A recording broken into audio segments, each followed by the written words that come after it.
Tuesday, October 3rd, 2017 Town of Rockport Board of Selectmen's meeting to order. If everyone could please rise and join me for the Pledge of Allegiance and then a moment of silence. I know a few other selectmen may have something to say tonight, but it goes without saying, but tonight's moment of silence is in honor of all of the lives lost yesterday in Las Vegas, and our thoughts are with all of the victims and their families. Pledge allegiance to the flag of the United States of America and to the republic for which it stands, one nation, under God, indivisible, with liberty and justice for all.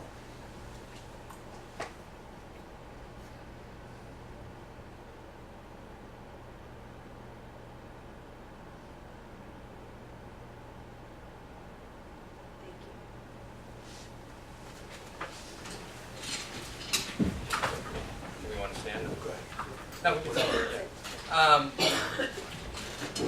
I'm just going to speak for myself. Obviously, I'm not speaking for anyone in Selectmen. I just these incidents happen, and I'm kind of immune to them, to be honest with you, which is very disturbing. When I found out early Monday morning what had happened, I was just, when is something going to change? And as many of you know, I work in a school and have for close to 29 years, and I can't tell you how many hours that I've spent through the ALICE program to be trained if an active shooter comes into a school. And I can't get my head around this. I don't know what's going to happen, how we're going to change this. This is not just a gun issue. It certainly is a gun issue, but it's not just a singular gun issue. It's a mental health issue, and putting guns in the hands of people that shouldn't have it. But for 59 people to be murdered and over 500 people injured, my understanding is the worst one in my mind, if there is such a thing, was Newtown, Connecticut, and nothing was done after that. So I just hope that and pray that nothing ever happens to our town or anywhere on the North Shore, but we're not immune to it. So I just, I wanted to make that kind of statement that our hearts break for the people, and I know everyone's watching TV. It just, we live in very troubling times, and I wish that I didn't have to make this statement, but I felt compelled to do it this evening. Thank you. Yeah, I'll be brief. From Rockport, Mass. to Rockport, Maine to Rockport, Texas, we're all in this together. And I guess if you can find a silver lining out of any tragedy, it's seeing what happens during that tragedy that really defines who people are and how they react to situations. And to see what happened, people giving up their trucks to transport people to the hospital, the caring and compassion that they showed towards people that they had no idea who they were, was heartening. And if you can find anything that's a positive, then that was it. So thoughts and prayers to the people in Las Vegas. Okay. Thank you all for joining us tonight. It's nice to see a nice crowd. I like to say that it's usually a dog issue or an alcohol issue, but I think it's neither tonight, which is kind of a good thing. Yeah. First on the agenda, we have the interview of Ken Kaiser as a member of the Historic District Commission. Hey, Ken. Hey. Welcome. Do you want to join us at the table? Sure. If you can get either of those chairs is fine, whichever you get to. Sure. Is there a motion? Sure. Madam Chairwoman, I nominate Kenneth Kaiser as a member of the Historic District Commission for a term to expire on June 30, 2020. Second. Motion has been made and seconded. Don't let the 2020 scare you. It goes by quickly. But welcome. I know Ken from the Yacht Club and other places in town. But Ken, do you want to tell us a little bit about yourself and what brought you? We saw your letter of interest, but just for those joining us tonight. Sure. My name is Ken Kaiser. I live at 20 Jewett Street in the Hull House downtown. I've lived in town since 1974, so I've seen a lot of changes over the years. I am very interested in keeping the physical character of Rockport the same. We've seen many changes. Some are, most are good, some are not.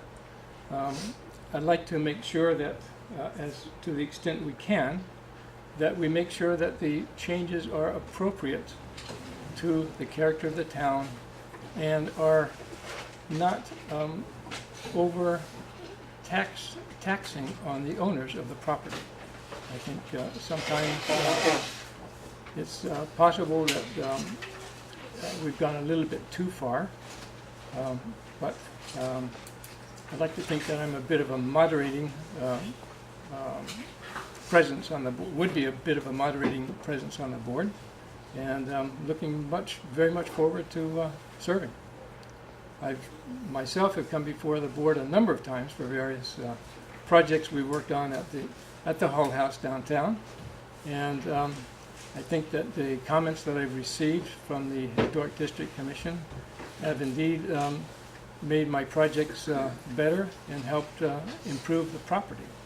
And I would like to serve in that same function for people who come before the commission. So, thank you. Thank you very much for considering me. Thank you. Are there questions from the board? Just curious, Ken, what made you particularly interested in this type of committee as opposed to other committees? Well, I've been interested in architecture for a very long time. I've owned, the oldest house I owned was a 1720s house in Gloucester, and that really sparked my interest in architecture. Also worked during high school and college years as a carpenter's helper. I've remodeled a number of houses myself, built one house over the years.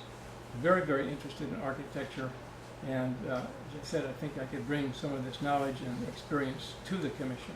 Great. Well, thank you for your willingness to serve. Yeah. Well, I get you probably, because Jim, you're going twisting your arm a little bit, but that's okay. So I'll get you right on. So Jim did a good job, so I'm glad for that. What do you see as the kind of the pressing issue before the historical commission? Is there something you'd like to see happen or a change facilitated? Well, I think like everyone here, I'm a bit concerned about the Hannah Jumper House as to what is going to happen there. There are also a number of other houses in downtown Rockport, particularly one in Dock Square, that I'm quite concerned to see what's going to happen there. I won't mention any specifics because who knows who's here. But I'd like to just make sure that we keep a very close eye on these things and make sure that that everything that is done is in keeping with the character of the town. Also a little concerned about the downtown branch of the Institution for Savings, what's going to happen there. This will be the first time in 160 years that we haven't had a local bank in downtown Rockport. Yeah, that's disturbing to me, but I know it falls outside the purvey of the Historic District Commission, but I'm very interested to see what happens to that building as well. Thank you. Thank you. And thank you for stepping up. Thank you. And I know you have already attended historic commission meetings. Many over the years. Yeah, I'd just like to make that note so people don't think that people are just blindly. The way our policy works is you're interviewed this time, we vote on it at our next meeting in case any of the public wants to give any feedback on the interview, but you don't have to be here for that meeting. Okay. Okay? Good. Great, thank you so much, and thank you Thank for you. Thank you. being willing Thank to you. step up. Thank you, Ken.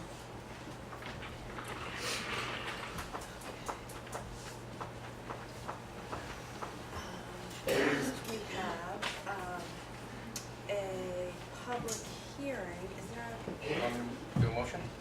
is there a Gloucester Times notice on this? There is Yeah, it's in, page 9.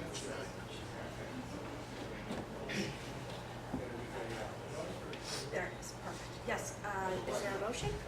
yes, I move that the Board of Selectmen open a hearing to hear and consider public views on a proposed revision to the traffic rules and regulations regarding winter parking ban in Rockport. Second? Second. Motion has been made and seconded. Any further discussion on opening the hearing? Nope. Hearing none. All those in favor say aye. Aye. Aye. Opposed, nay. Motion carries. And I'll just read in the Gloucester Times, Town of Rockport Board of Selectmen, public hearing, Tuesday, October 3rd, 7:15 p.m. We are now good. Rockport Town Hall, Conference Room A, to hear public views on revisions to the winter parking ban and daytime parking regulations in the downtown area. Signed, Sarah J. Wilkinson, Chairperson, Board of Selectmen. Okay, so at this time, I would love to, I know we've discussed this at a couple of meetings.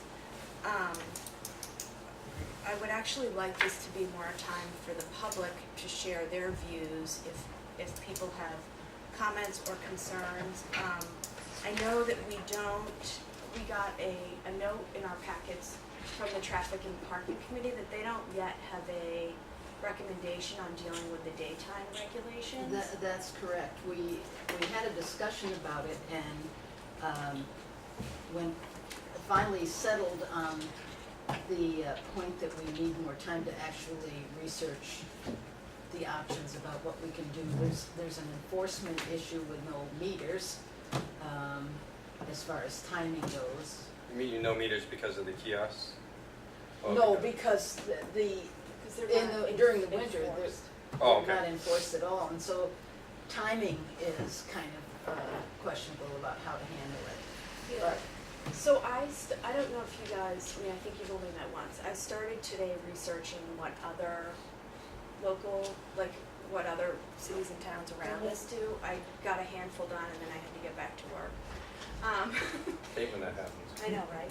But, so, to be honest, I kind of at the beginning said that I'm only comfortable voting on the winter parking ban at the same time that we have a solution to the daytime, because I think it's only fair. But I think tonight, and I know that Denise doesn't want to miss voting on this because she told me earlier. But I We think got some time too, we're hopefully yeah.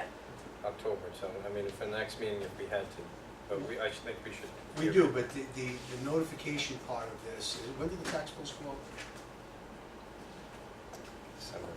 December. Is it Really? December? Yeah. Which is gonna be tough. I mean, we're not under the gun, so to speak, but we do have time constraints on this. Yeah. And the more notification we can put out there, the more it's talked about, the easier it's going to be to ease into what the new program will be. So I guess we're not gonna postpone this, correct? We're gonna keep going with this tonight. We are, but I'm not comfortable voting on the winter parking ban until we have a solution to the daytime. Well, I I'm think, happy to have the public hearing, let people share their views on both. And then, and I would like, my goal is to have a solution and vote on both by the end of this month.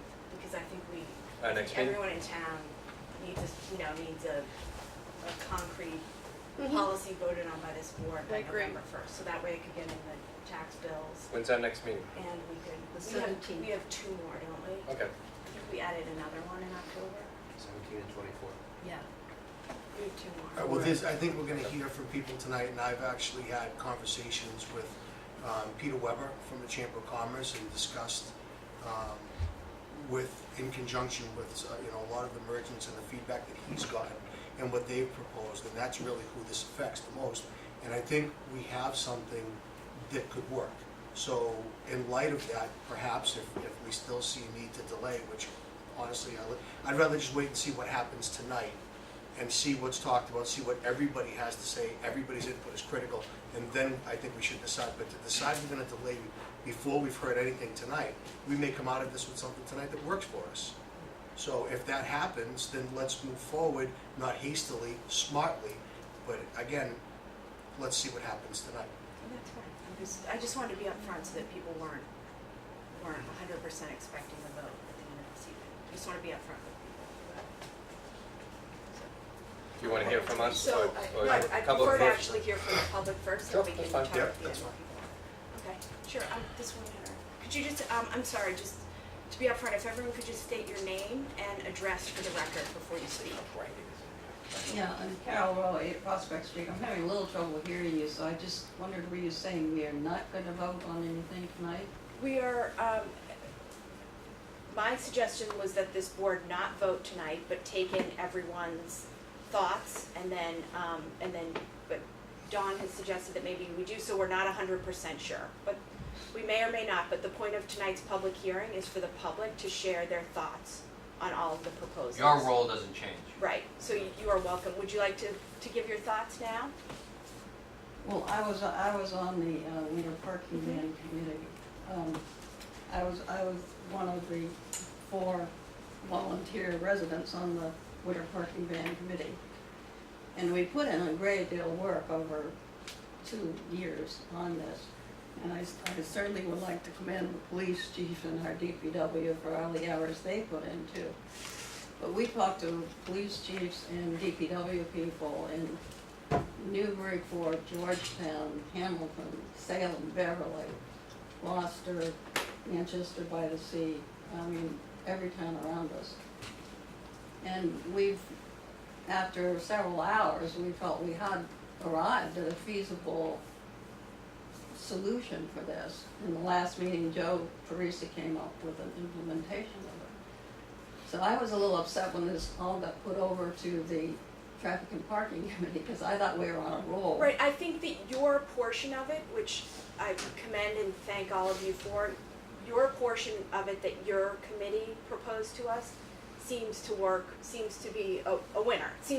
But there's another portion of it, which is the daytime parking, and they need to be, in my opinion, and I think the opinion of other board members, we want to roll them out together.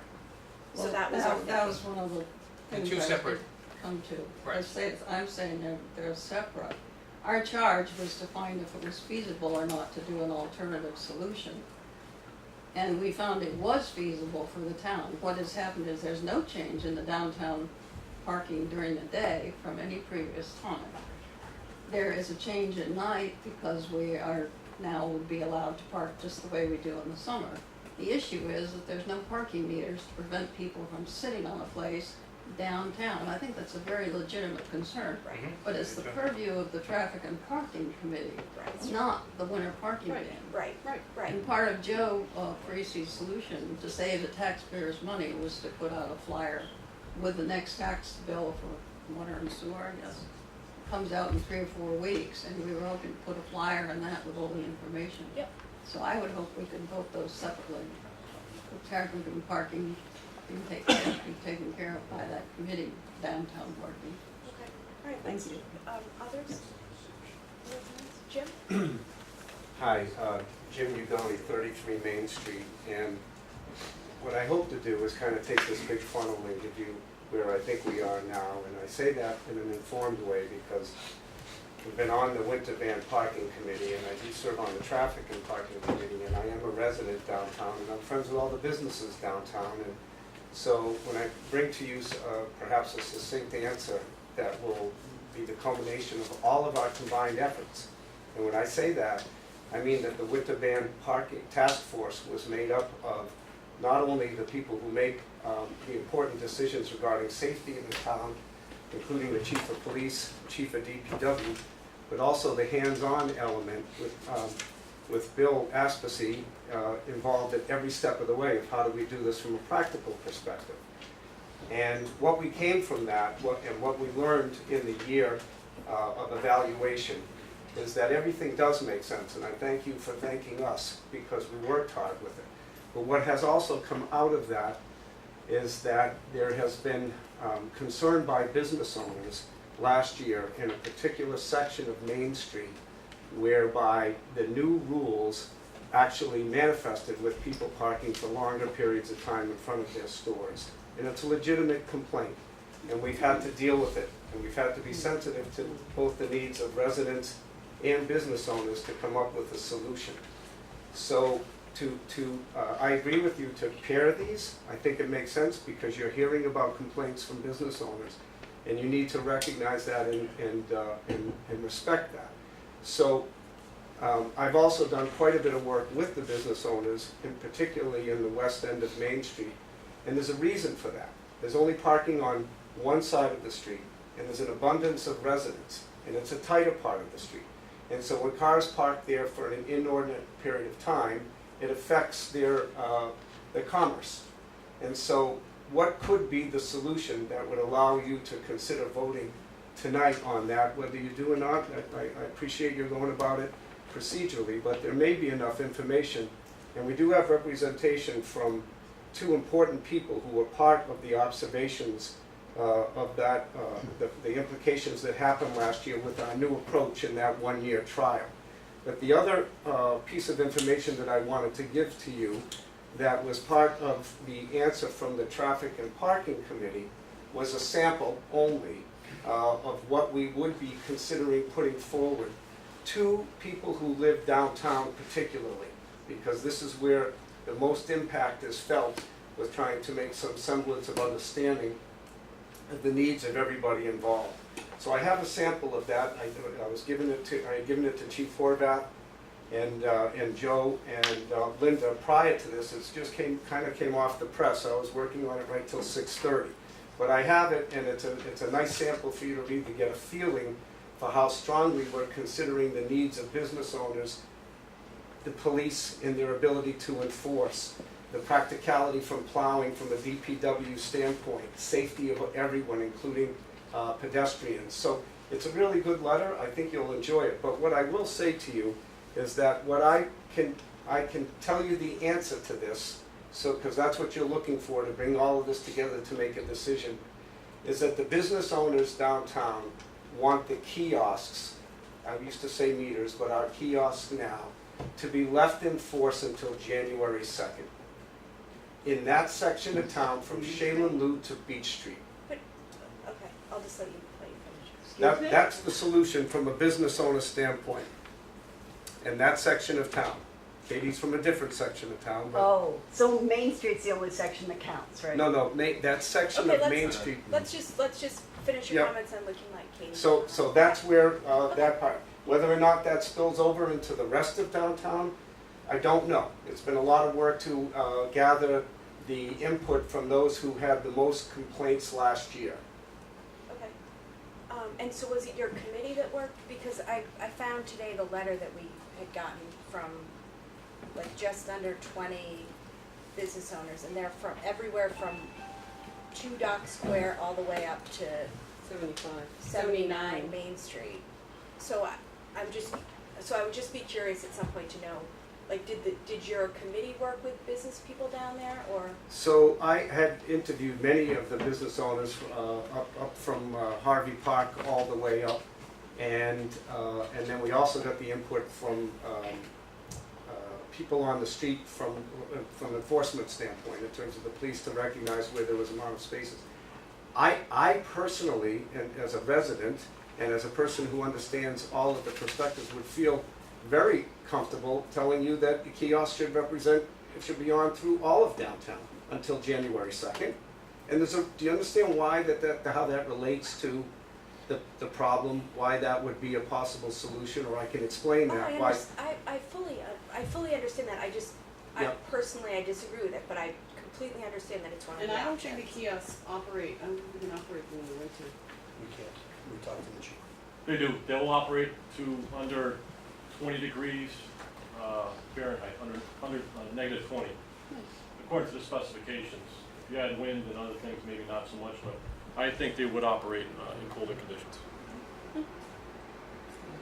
So we're uncertain, and there are some business owners, it seems like nothing's going to be perfect. There are many people or business owners who feel that meters in the winter are unfriendly to patronage.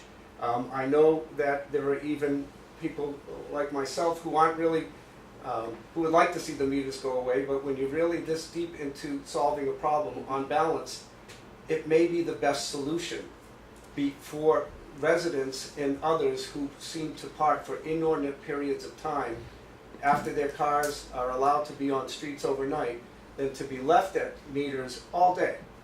And so there is no easy solution, but I think this makes the most sense. But this is a big deal, leaving the kiosks alone up until January 2nd now, when we had that period of grace. But I would recommend that, having been on both committees and all of the other, what I think a qualified involvement to reach this informed decision, I'm going to tell you that my own feeling is it's the best solution. Okay. Okay, thanks. Let's let, are there others here who would like to comment? Kate? Kathleen Cahill, owner of Katie's Gift Shop, 3 Mount Pleasant Street. This has been an issue actually for a long time. Generally, the police department takes the parking meters down before kiosks anyway. Late October, early November, and the first thing that happens is all the people who own shops on Bearskin Neck and people who live in the Dock Square area, they're parking in front of my store. I can look out of my store and I know every person who owns every car. And then I get people who come in and say, gee, we thought this was a good time to come and your parking would be so much easier. But on the flip side, we have Christmas in Rockport, Thanksgiving through Christmas, where almost every community has free parking. Gloucester does, and I don't know how many. So it's a tough sell either way. I mean, I probably am one of the few unique people who not only has a business downtown, but has parking issues downtown, because I live above my store. So I can see both sides of it, but I rarely park in front of my store all day, even in the off-season, even January, February, because there are other businesses who are open, and I'm just cognizant of it. And I don't know what the solution is, but I don't think charging for parking through the Christmas days is a good idea. I don't know how many businesses you talk to, but I wasn't one of them. Okay, thank you. We're gonna let people who haven't spoken. Well, Oh, could you just state your name oh, and Ray address for the Frankfort, record? Thank you. 87 Main Street. And I'm on the parking committee, the Winter Parking Man Committee. And I can't talk, I don't know about your situation on Mount Pleasant, but I live on that toward the end of town where the scofflaws were. That one, and one in particular, wasn't a resident of Rockport, and I think he was the biggest problem, a man driving and parking his Escalade there for days and days and days. And my daughter was the manager of Toad Hall, so I was down there a lot. He seemed to be the biggest problem, and I just want to caution everyone not to make too broad of regulations based on one person when I think, or one or two, and I don't want to put down anybody's concerns because I feel that they're legitimate.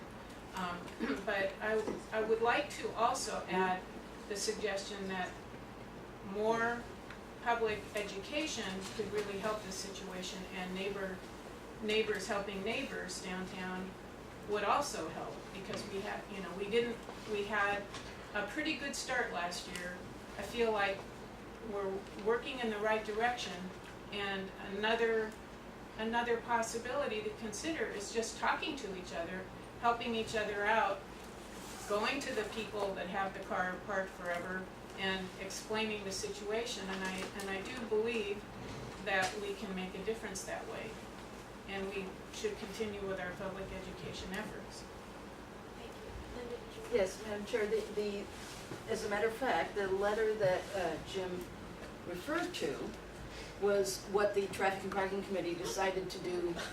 I think it's just a butterfly. The bright light is.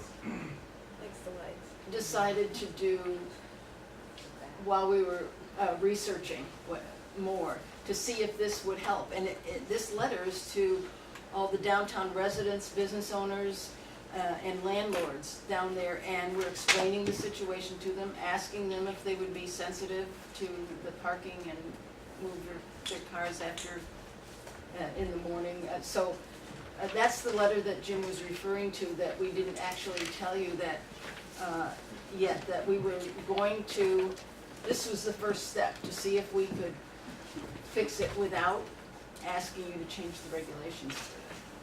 Okay. You want to do other people there? Let me want to make a brief comment. Yeah, I just want to caution people. I appreciate all the hard work, and nothing's perfect. But if this doesn't work, guess what? We change it. Nothing's forever. If this is a complete disaster, or it just doesn't work, we can change it. So I'm glad we're having this debate, but just nothing's final. Everything can be changed, so just want to keep that in mind. And I, you know, Oh, just name and address. Dan DeLuise, 53 Main Street. I also have a store and I live above my, behind my store, so I'm both resident and merchant.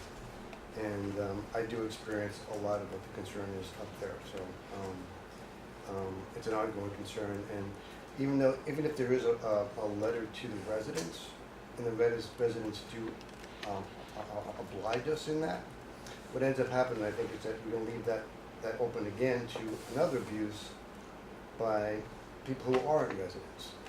So I think it might need to be something a little bit more than that. I think there needs to be something at the street level, so whoever comes, whether they're residents or merchants or not, who can see and be aware that there's a limit there. You know, Yeah, just to add to that, Madam Chair, we have a copy of a letter signed by approximately 20 business owners talking about the effect of last year when cars were allowed to park overnight and the effect it had on their businesses. And their suggestion was to have a 3-hour parking limit.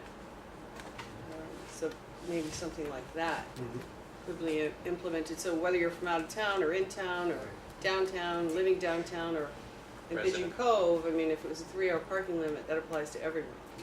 So that's a possible suggestion, but I mean, there are, certainly a significant number of shop owners and business owners who want to see a resolution of this before we just pass a winter parking ban. So I agree, I think we need to address this situation. Jim? So, every possible solution turns into another possible problem, either for the situation or for someone nearby.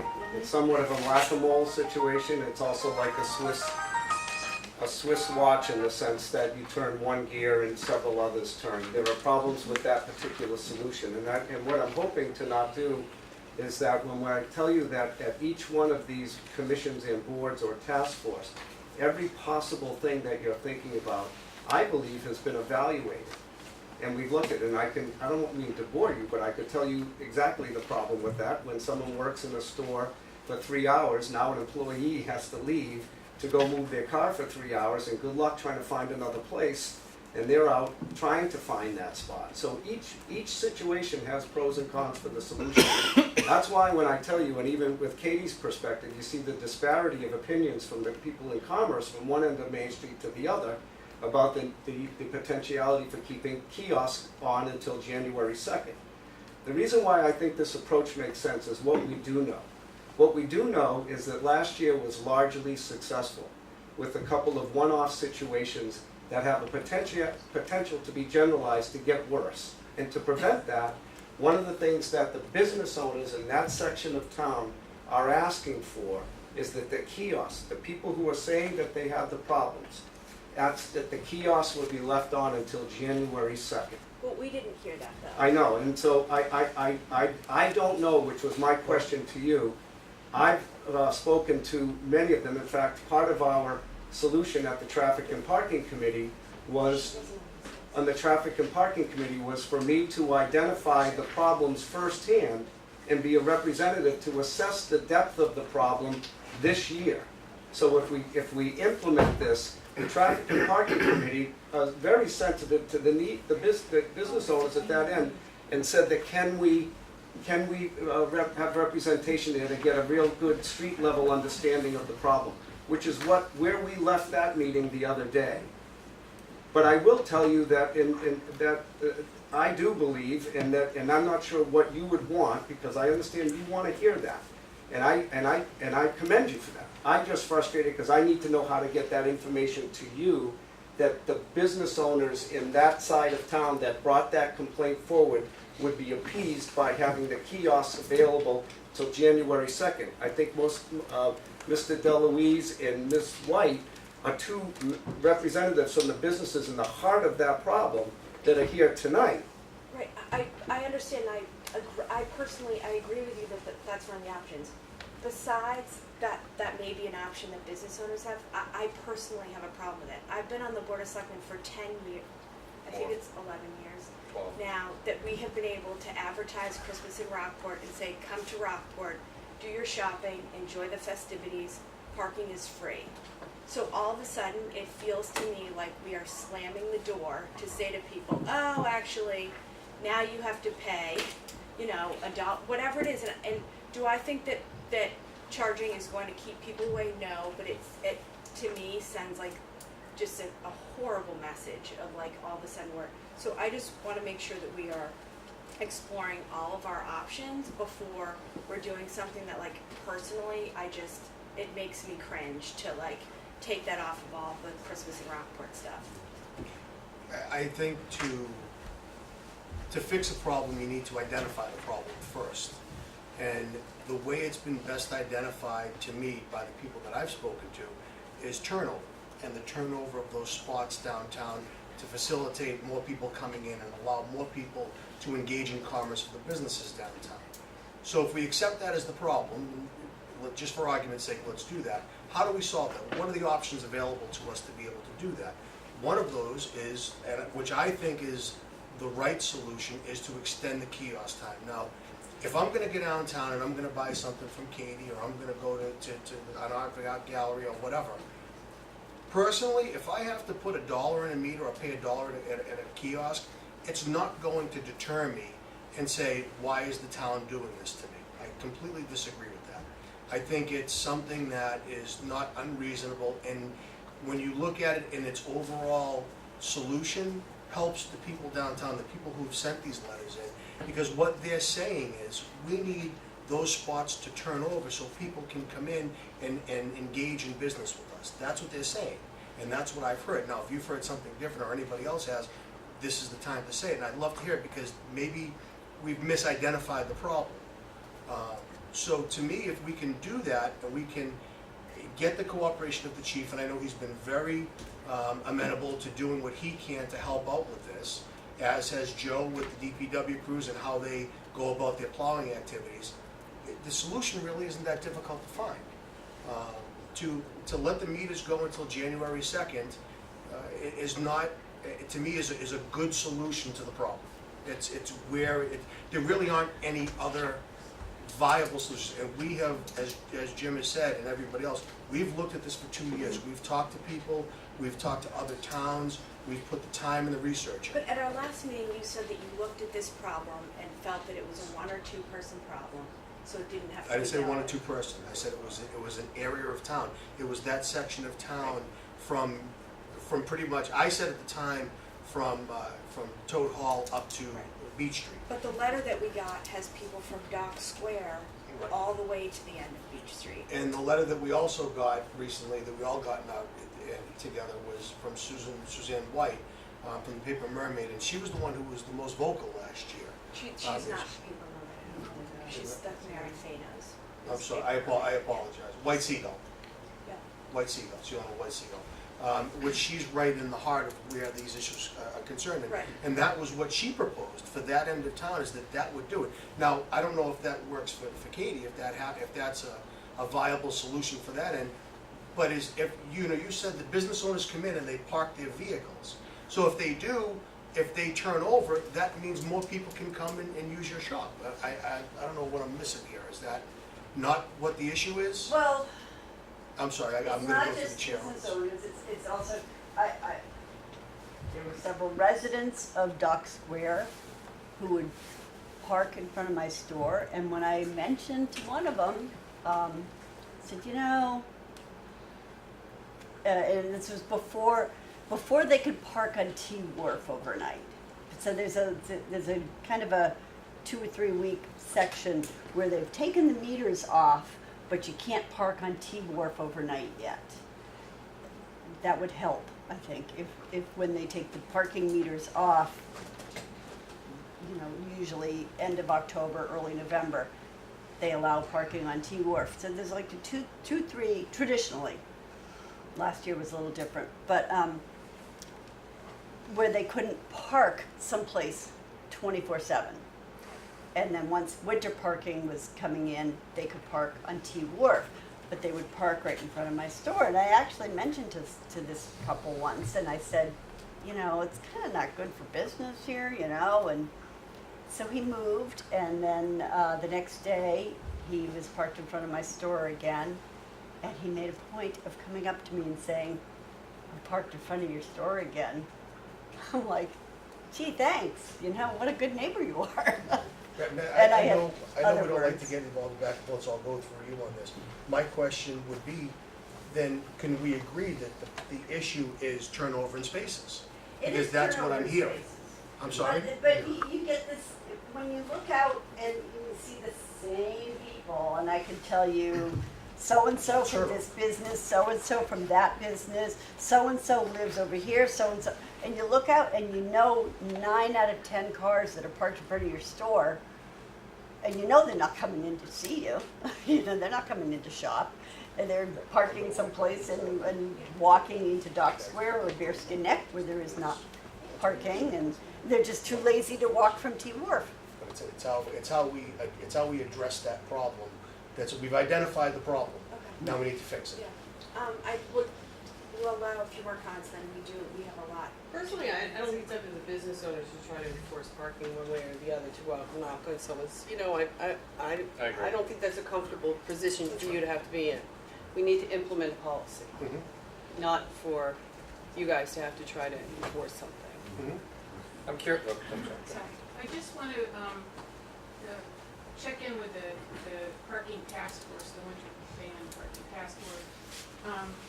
One of our first meetings that we had this winter, for this year, we have an open part of our meeting where people can come in and talk.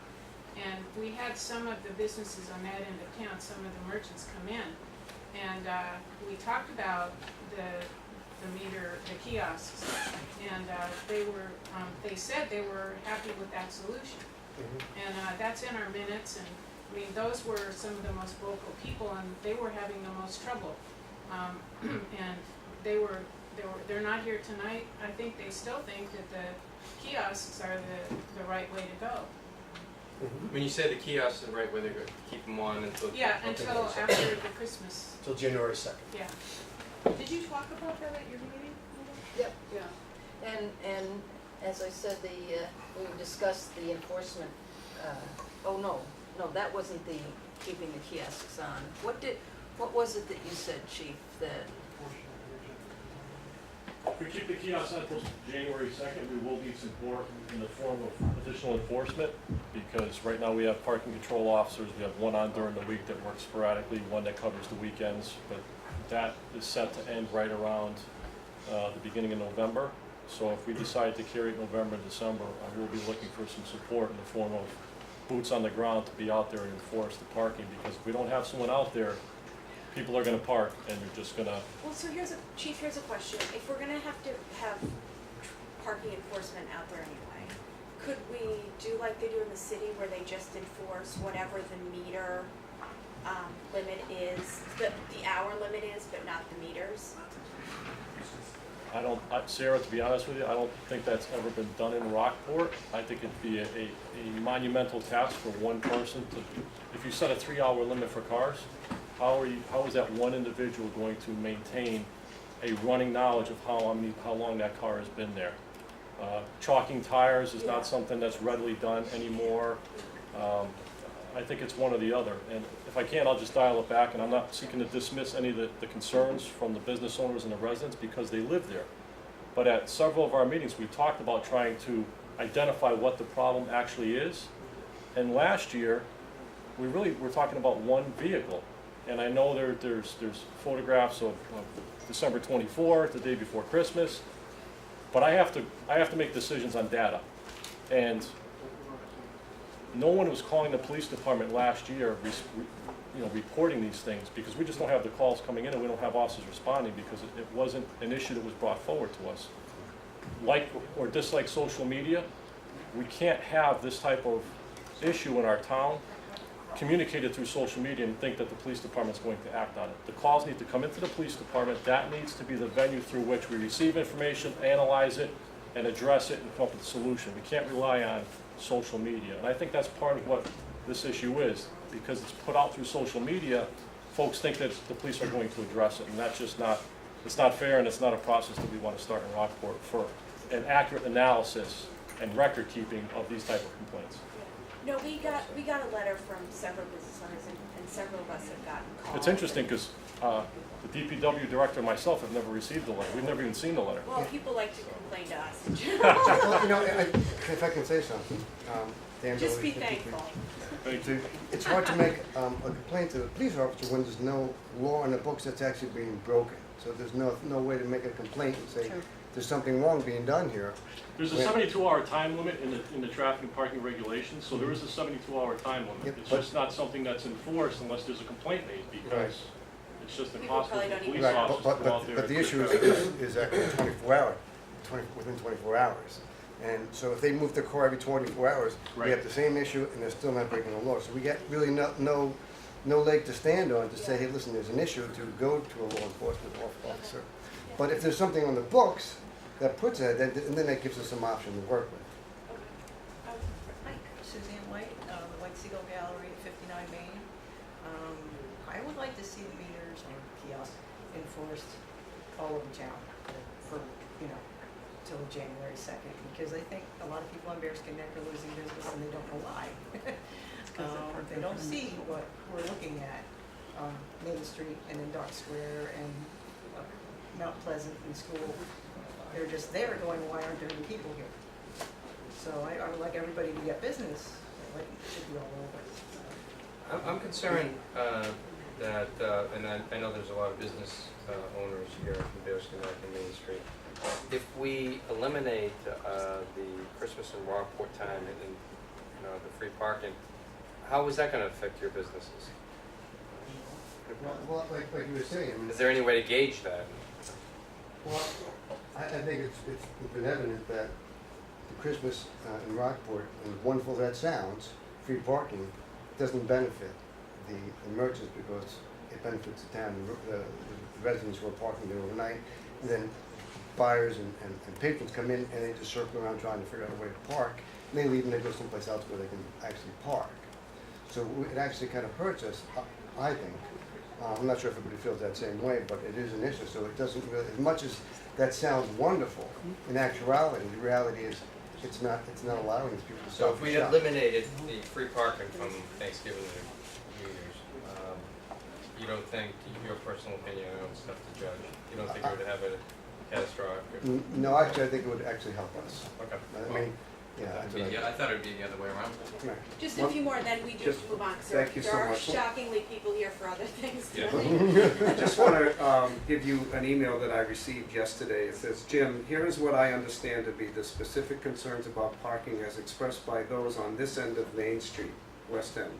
Merchants, not one but all, on our end of Main Street request the following: that the length of time for parking is reduced to allow for more turnover, that enforcement of the kiosk continues in a consistent way through the Christmas season to January 2nd, let's say, beginning again in April 3rd.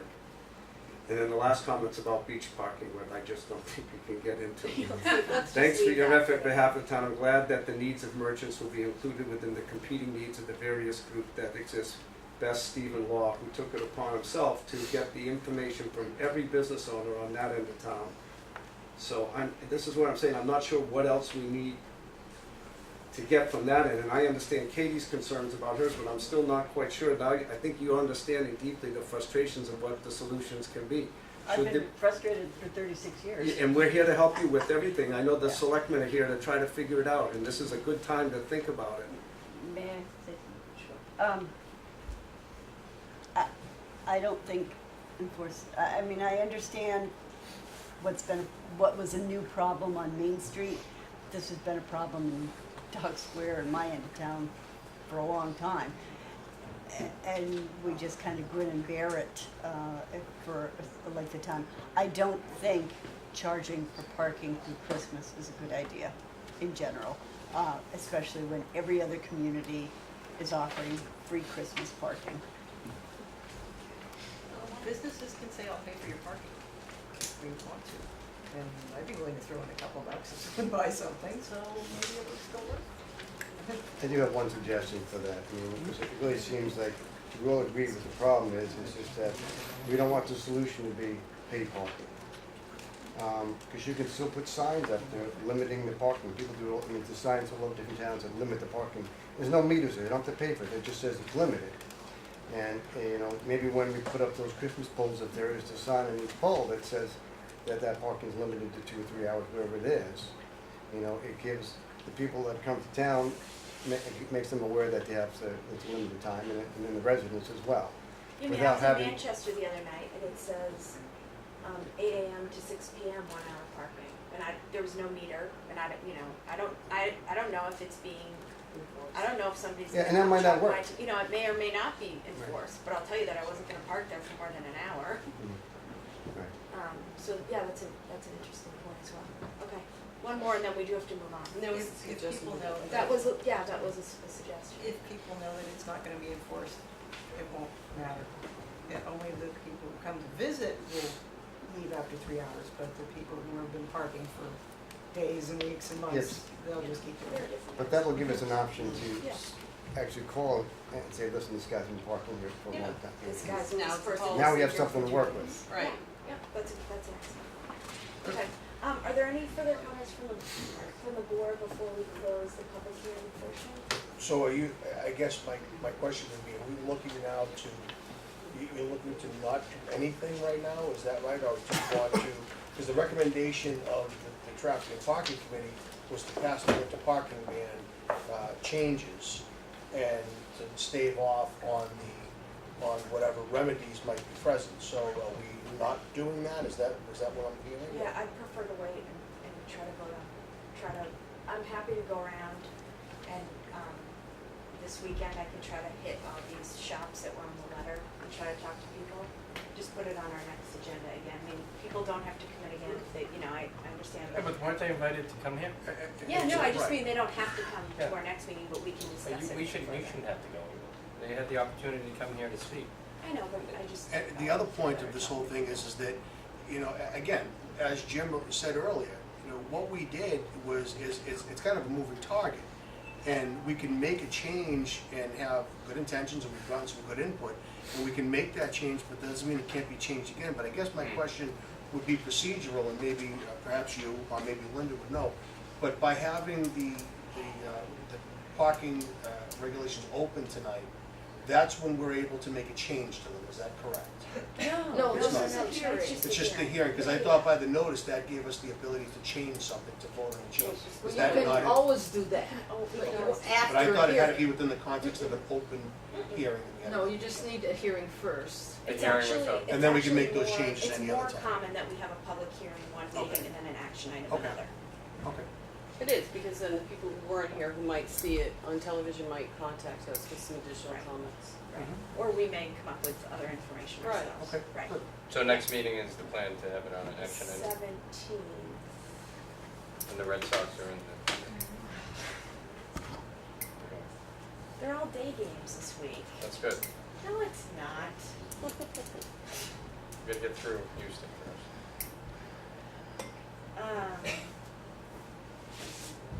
Okay.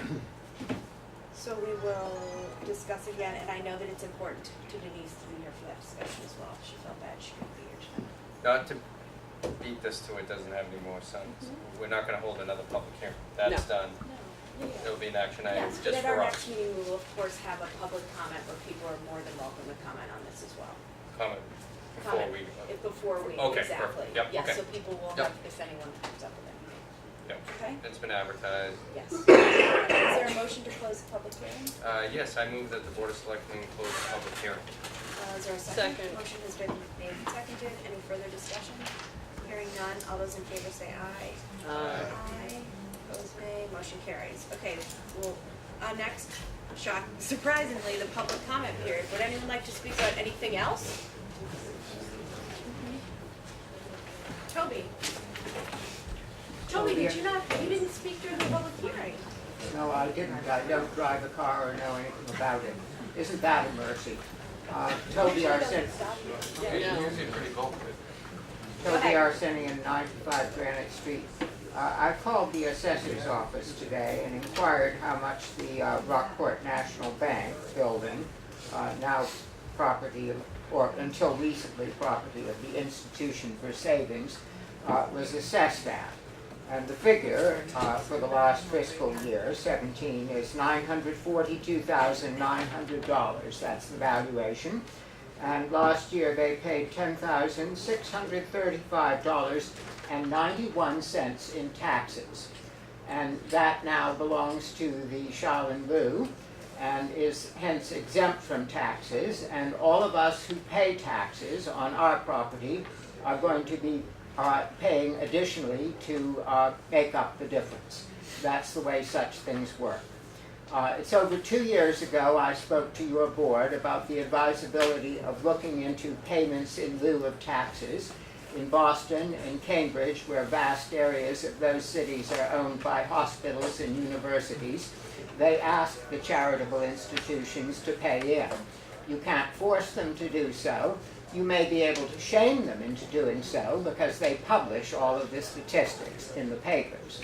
And at the time when the town administrator was going to reorganize the budget from the bottom up, looking at all of the various different parts, this was one of the things that was going to be looked into. And then, for no good reason, arbitrarily the board discarded it. And I'm asking you to reverse that decision and put it back on the radar screen as something you would look into as a means of raising money always in short supply for the town. Thank you. Thank you.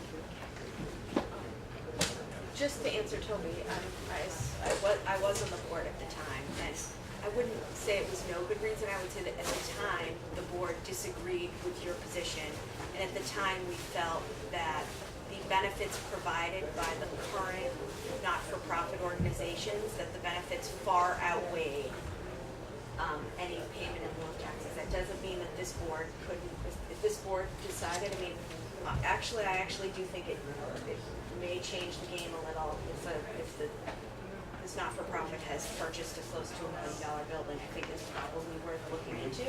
At the time, the list of, outreach and education, which I still feel is true. My kids benefit, I benefit from lots of the programming that Rockport Music does, but that doesn't mean that things haven't changed, and if more organizations keep buying downtown, the situation's different. But at the time, it was that we disagreed with that position. It wasn't for no good reason. So what would be the process if we were to look at that? I mean, my guess is maybe we would ask the finance committee to look into, I don't know, what do you think, Linda? No, No, you do it like municipal, you wouldn't, it has nothing to do with that nonprofit. You would it would look like what other cities and towns. you need to have an agreement to do that, I need to your next meeting to make sure you get legal. And there's no guarantee that it's gonna have to be voluntary, I believe. Right, and I'm not suggesting that we can, I I'm was just just curious, suggesting that maybe we explore the option, I mean, there is only so much real estate downtown, and, Again, these are private, the town can't say you can't buy them. That they're privately owned buildings and so forth. But I agree with Sarah. It'd be something to look into. I'm not weighing in either side, but I'm just Okay. saying it's I'll give something. you more information by I agree too, I think it should be explored as well. just explore it. Absolutely should be Yeah. explored. Thanks, Linda. And what's the to ask, I guess, again, this is another procedural question. How does it, we would request them to come see us and we could talk about it, or how does that play out? I just want to be on solid legal ground first, so I need to your next meeting Yeah, just that to is- answer anything. I don't want to say something that isn't accurate. Okay. Great, okay, thanks Toby. Do you have a different issue? No, on with that, it seemed to me that all of this that you're proposing to do now could have been done 2 years ago. Well, a lot could be done 2 years before. No, Indeed, indeed. it's a different situation Yeah, at the time. things have changed. I wasn't here for that, but the way you presented it and what I remember at the time, I agree with it. I think, however, with a large parcel being purchased and another property being taken off the tax rolls, it absolutely warrants possibly looking into something. Absolutely. Yeah, things change. I mean, People change. So that's all will work with it. okay, anyone else for We're public all in the comment? hug box right now. Okay. Okay, moving on. Minutes? Brief, no, not yet, brief discussion item. Potential Evans Field entrance project with DPW rep. We have Jeff Kropowski is here. Duffy's hiding in the back. Joe Priest is here. So just really briefly, Jeff called me this week because the MBTA is, knock on wood, going to be finishing up their renovations of the train station in the next month. Joe? Yeah, they're rapidly finishing things up. They're rapidly finishing. Jeff and I have talked. Jeff is the amazing caretaker of Evans Field. Completely volunteer. He makes it so that hundreds and hundreds of kids and adults can use Evans Field, and it's in pristine condition all year long. It's in the KVM League. We've talked for a while about maybe going for CPC money to make an entrance that is worthy of the entrance to Evans Field, that looks nice.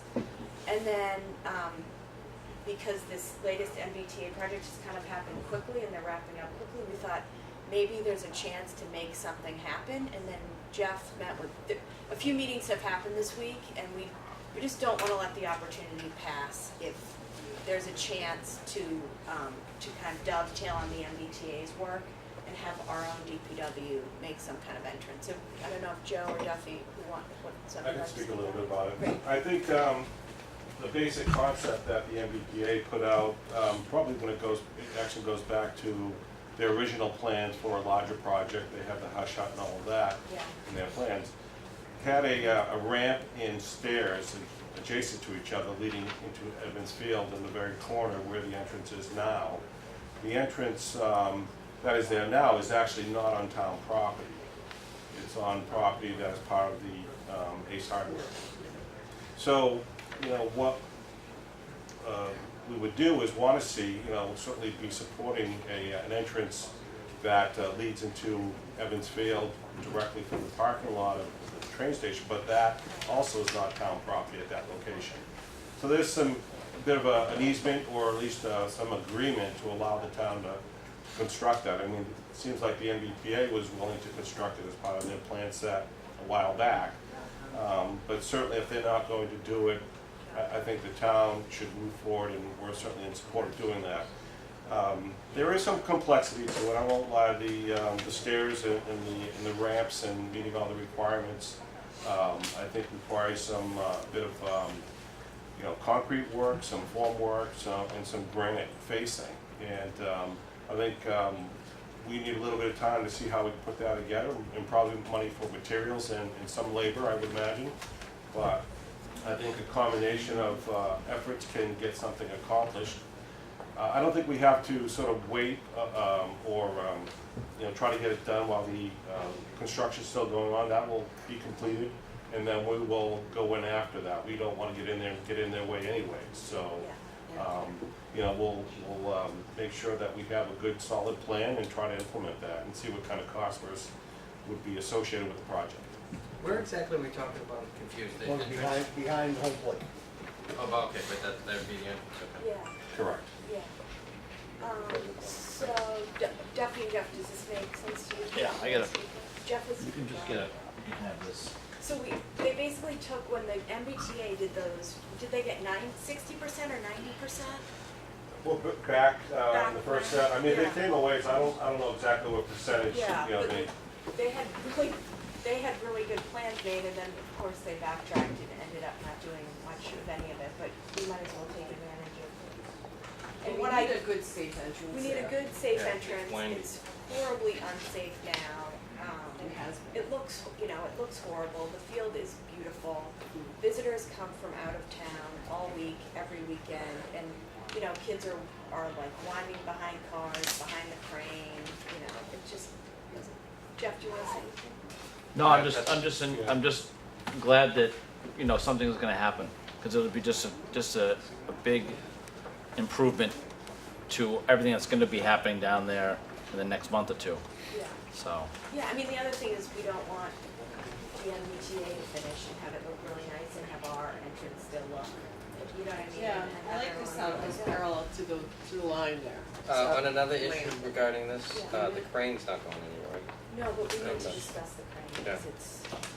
Right, the crane's in poor shape, but I think if you're gonna have a lot of people pass by it, you wanna make it safe, so. It's gotta be safe. We're gonna look at that, and try to do something with that as well. Good, Yeah. thank God. And that may be a good CPC project. That may be, Of That'd be like a good way to restoring look that at could it, be a good, you know, maybe a longer term, because obviously there'll probably be some money to restore it. yeah, I mean, I think, we can, for some, real short money, make it safe, and then try to, Like a fence. you know, make the appearance a little better than what it is after that. That took one item off of my liaison update, because that's what they were talking about at the meeting, was what to do with the crane, and actually who even was responsible for it, things like that, so they're looking into it, they have a good handle on it, so. Yeah, so when Jeff called me earlier in the week, we kind of missed the deadline to really, to have it on the agenda at the commissioners meeting, so I said, well, there's no reason, we're all in the same boat here, there's no reason you can't come to our meeting, and at least we can all kind of give it a blessing and say, Right. let's move on it, and we'll do whatever we can to help facilitate it and make it happen. Does that make sense? Duffy, sound good? And I'm sure you just happen to have a lot of like nice Rockport granite laying around that we can use, right? Or vinyl siding. Just kidding, Toby. Yeah. Okay, so happy to help, happy to do whatever we can. Toby? Are we going to get an easement to cover this structure? Or is it their grace and favor and they might close it down, you know, the day after it's built? I think maybe we'll take the legal route. I think What? maybe we'll handle it, we'll make sure that it's legal, whatever we do. Joe, on the, when are they planning on hot topping, in about a month or so, you said? It may be sooner than that. I mean, I saw that they were grading some roadway. Now, they are waiting for the substation to come in, so I guess it's dependent on that. And they're gonna stripe the parking lot? There is some line striping involved. How in many it. spaces total? I don't recall what the total number is. There's parking on the gravel areas they're paving, but, I mean, on the paved areas, but also on the gravel area along the wall Okay. of Evansfield. So it may not be striped, but there'll be areas there for parking. Parking, good. I'm shocked at how like an open construction site, the MBTA is allowed to leave, like at the end of the day. It's like, The lawsuit. I mean, it's just crazy to me. I mean, literally there are like hundreds of little kids there on a Friday night with like a running generator and a huge hole. I mean, it's amazing to me that they'll leave it like that, but Probably our kids. Probably my children. no. But anyway, it's good to know that it's moving and wrapping up, so. Okay, great, so we can just keep in touch and keep moving. Thank you, everyone. Thank you guys very much. Thanks, Jeff, for working on this and for all of your work in the field. No pun intended. Yeah, that's great. Yeah. Thanks, Duffy. Okay, next we have, the Selectmen's briefing, the Mass Affordable Housing Trust. Are you Shelley? Yes, I'm Is it Shelley Gehring? Gary? Gehring, nice to meet you. Welcome, I know you have a presentation for us. Yeah, and I know my presentation is much longer than the time that you have allowed tonight because of your agenda being so tight. So I'm just going to highlight some things. Great. And then we're going to try to schedule a time where I can come back in a different setting or wherever it might be We'll to. have a whole training session or workshop meeting or something to, because this is important to, Yeah, get sure. it. We got the PowerPoint presentation today. We received that. Yeah, we got Okay, it good. just before our meeting, so I haven't Yeah. even actually had a chance to.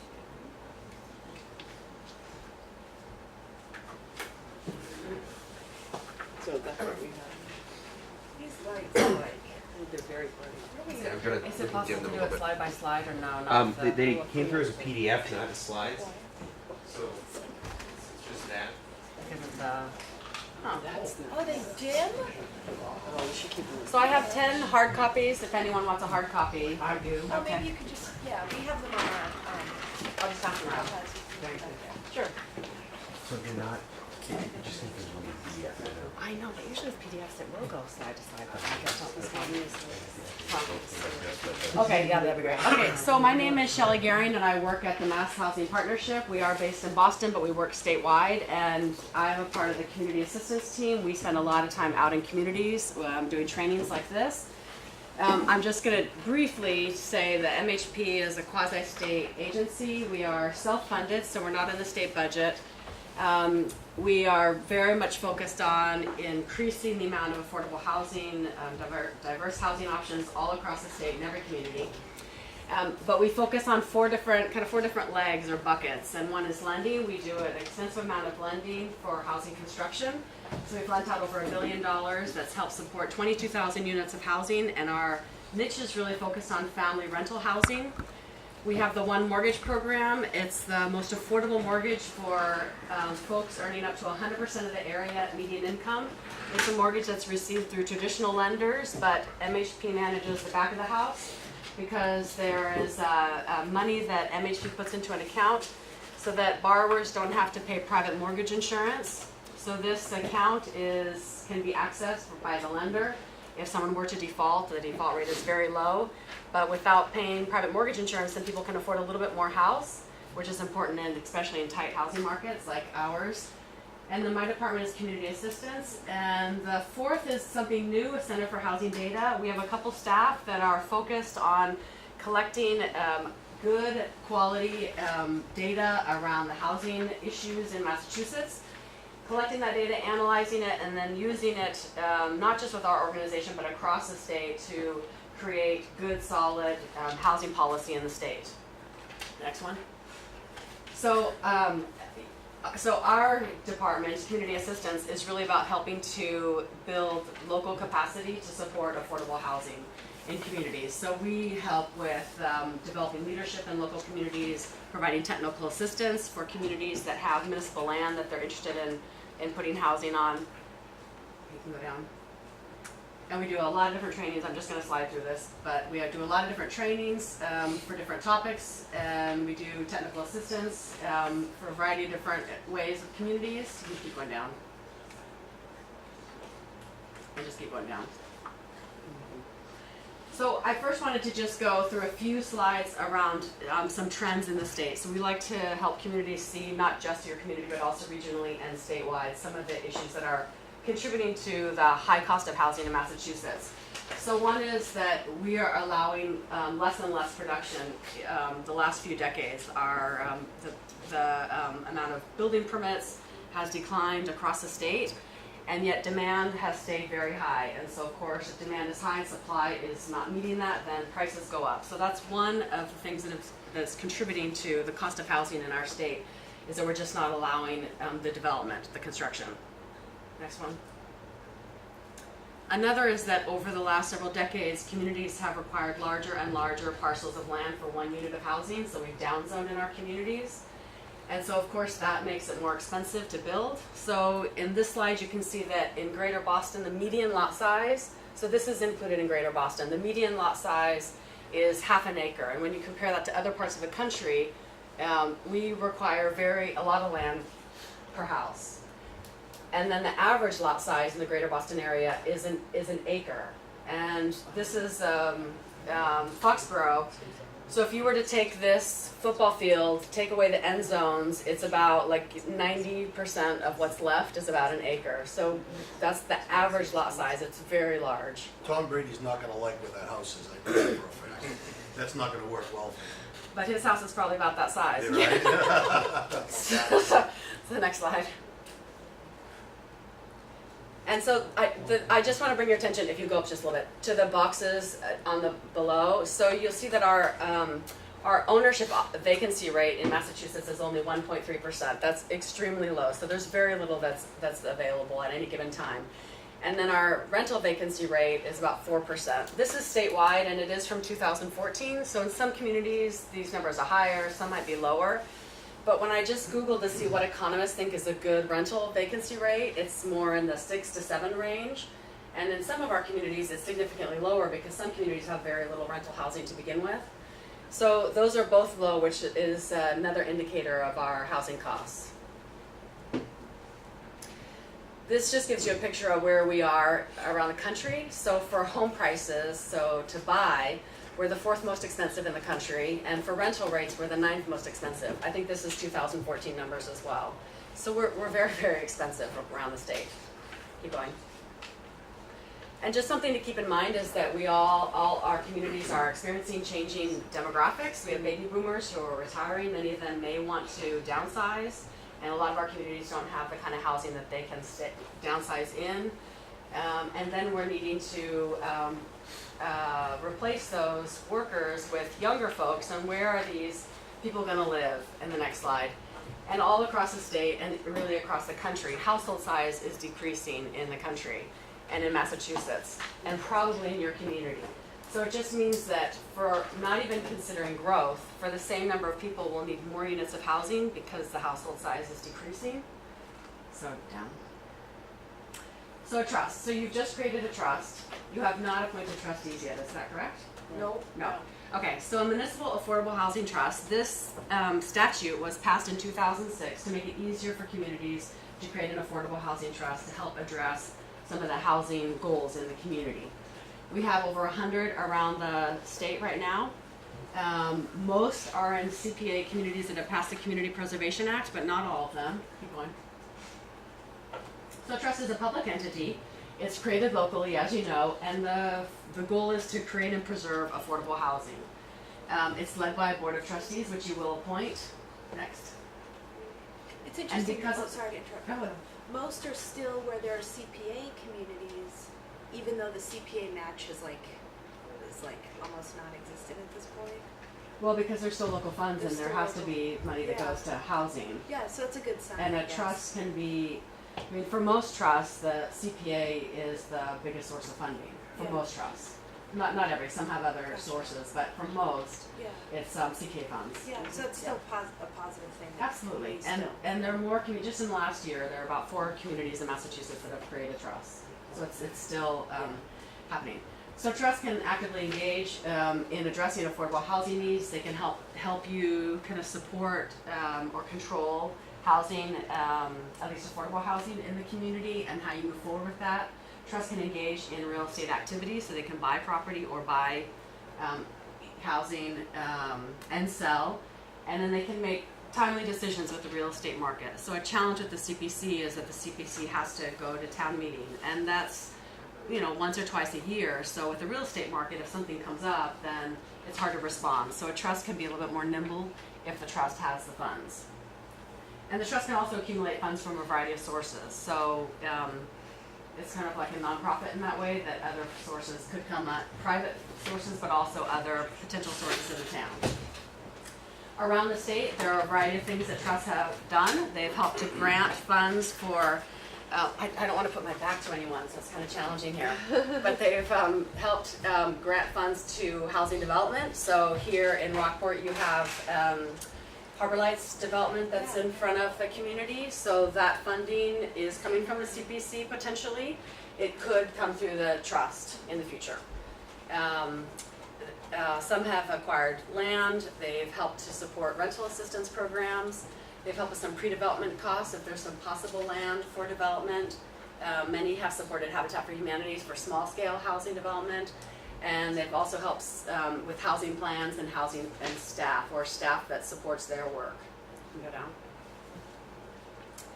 So I just want to, even though you are new to just passing this, I wanted to bring up a few changes that were made to the statute this last year, just so that you're aware. This is the purpose taken from the trust statute. So it's to provide for the creation and preservation of affordable housing in municipalities for the benefit of low and moderate income households. So I just wanted to point out that it's a pretty limited scope of the purpose of a trust, and that it is focused on low and moderate income only. It's not market rate. Let's go down. So there were a few changes made to the trust statute last year, and one was that the CPA statute had some allowable uses of funds that didn't translate into the trust statute. For example, for those of you who are familiar with the CPA statute, there's the category of support, and that wasn't in the trust statute because the trust statute said just create and preserve affordable housing. So one change was that now the CPA statute and the trust statute match for the eligible activities that each can engage in. You can go down. It also clarifies now in the trust statute that any CPA funds that are transferred to the trust must follow all of the restrictions and the rules of the CPA statute. So the parameters for the CPA statute follow the money.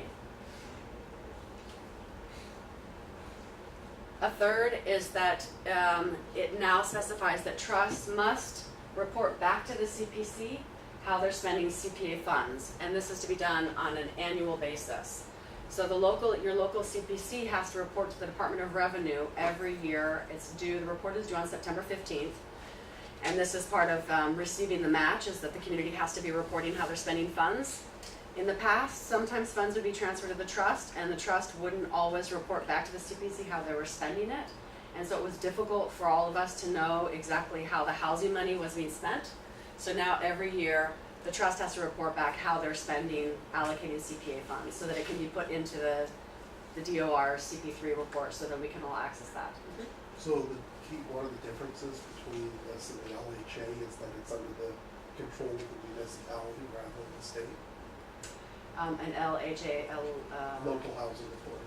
Oh, yeah, this is, Because local housing authorities are under the statute of the DHCD. yeah, and it's way different, a very different kind of entity. This is, yes, so it is true, this is under the local control, yes, not state control, yes. And then the final is just added language to say that a trust can engage in a grant agreement. So a pretty minor thing. So those were made just this last year.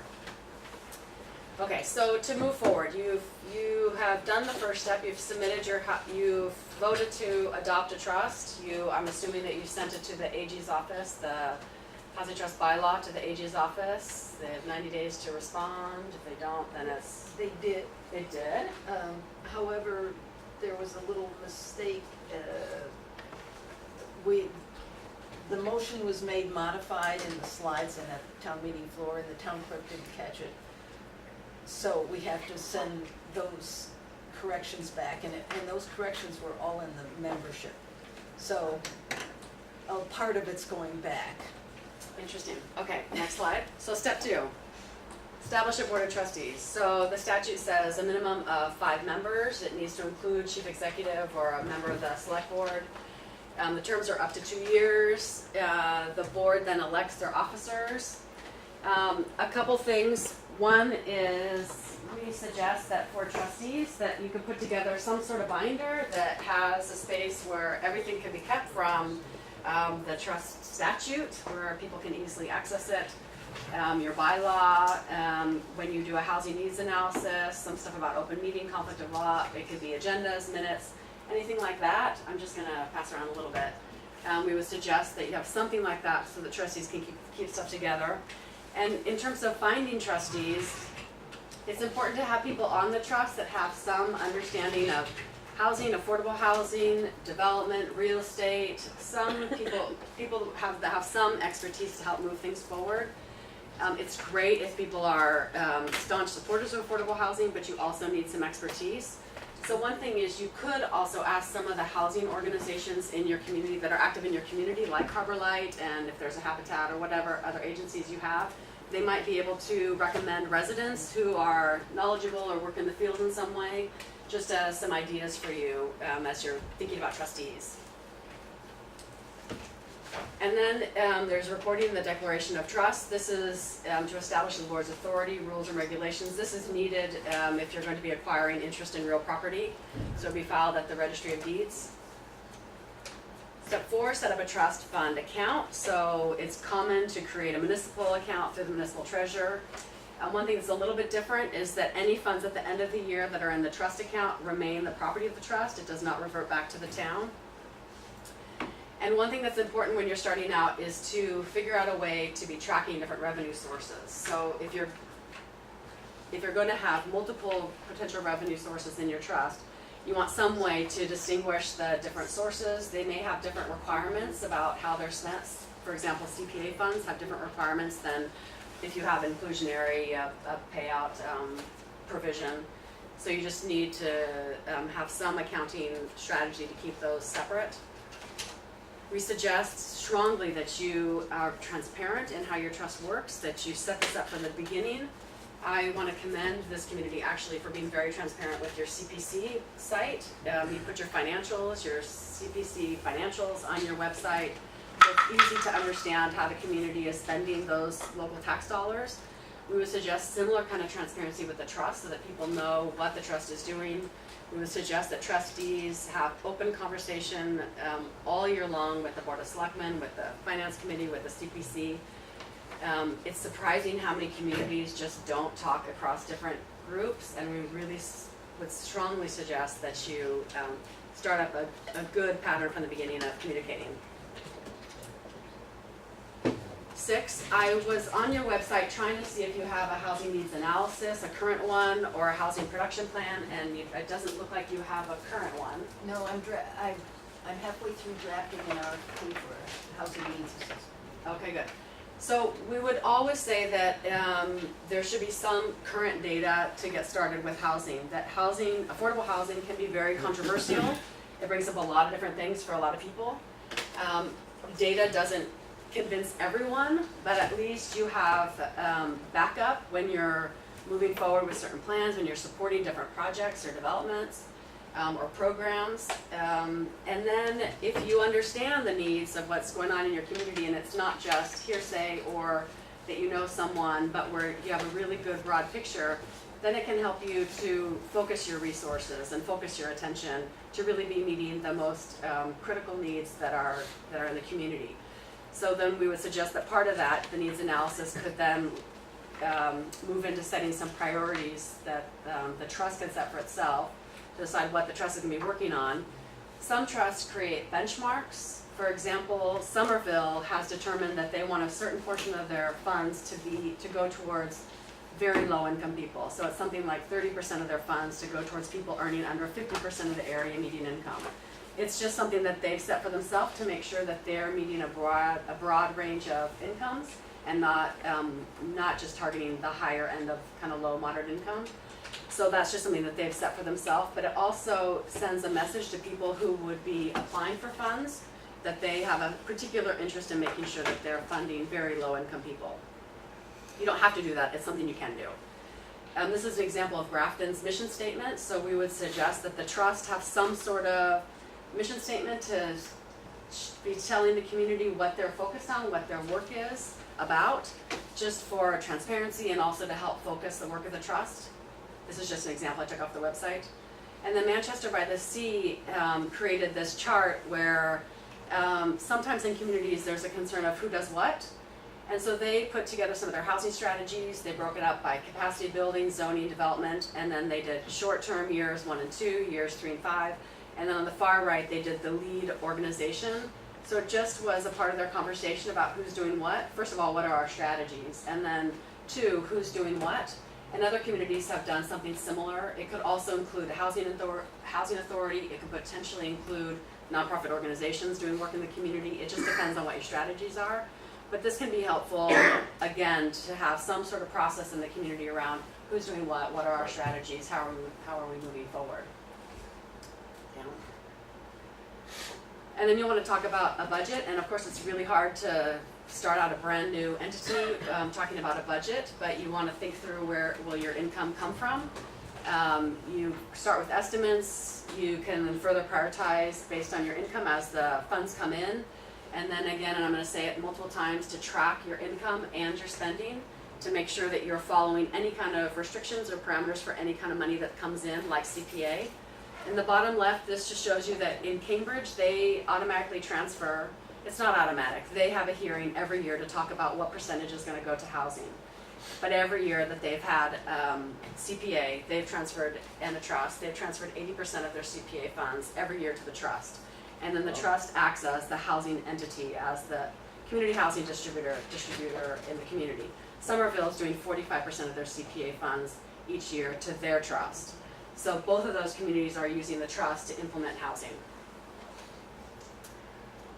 And then some trusts want to just re-grant the funds. They want to have funds come in and then they want to be the ones distributing the funds.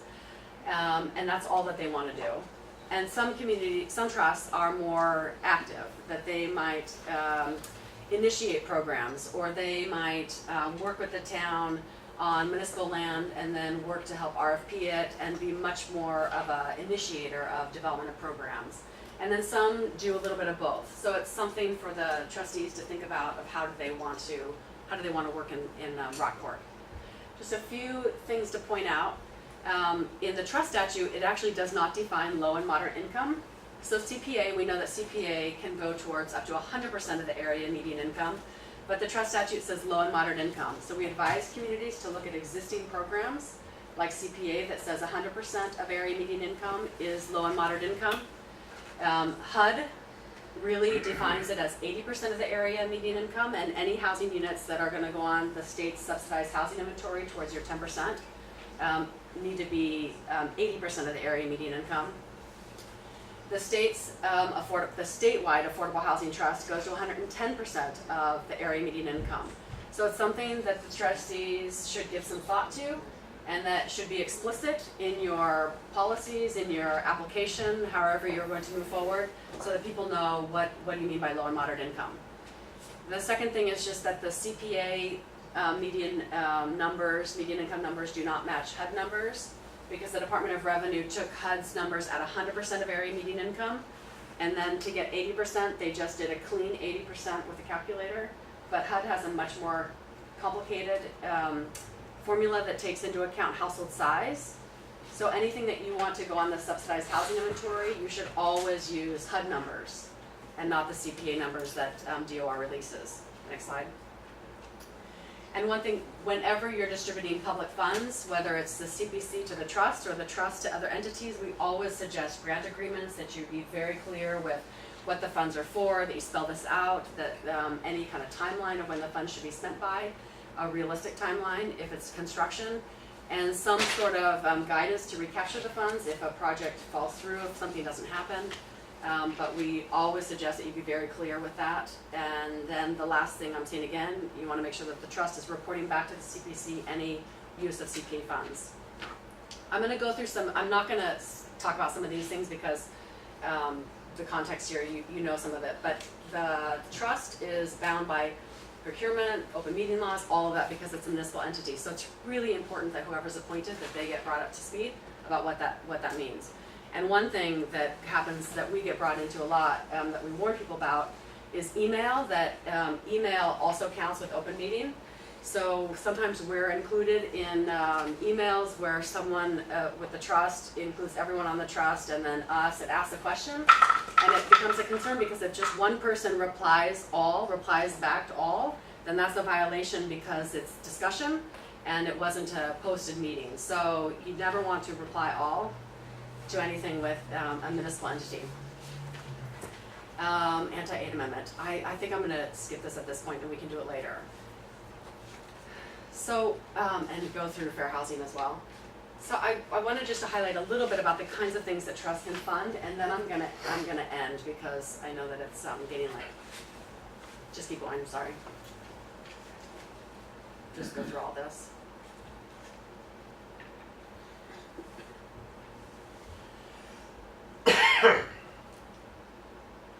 So this is just, you can stop here. So one important thing about doing some data needs analysis is just getting a sense of the community. So this is just from the census that the median family income seems to be $66,000 in Rockport. This was based on 2013 estimates.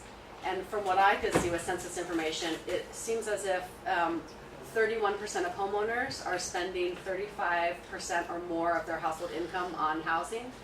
And that with renters, that it's almost 40% of renters in Rockport are spending 35% or more of their household income on housing. And generally, the 30% is considered affordable or doable. Once you get over 30%, it's considered expensive or that people are more cost burdened.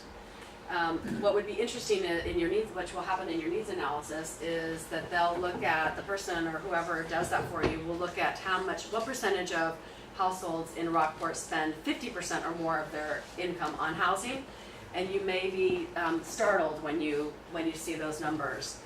And then you can go down to the next one. And then this is just looking at building permits in Rockport.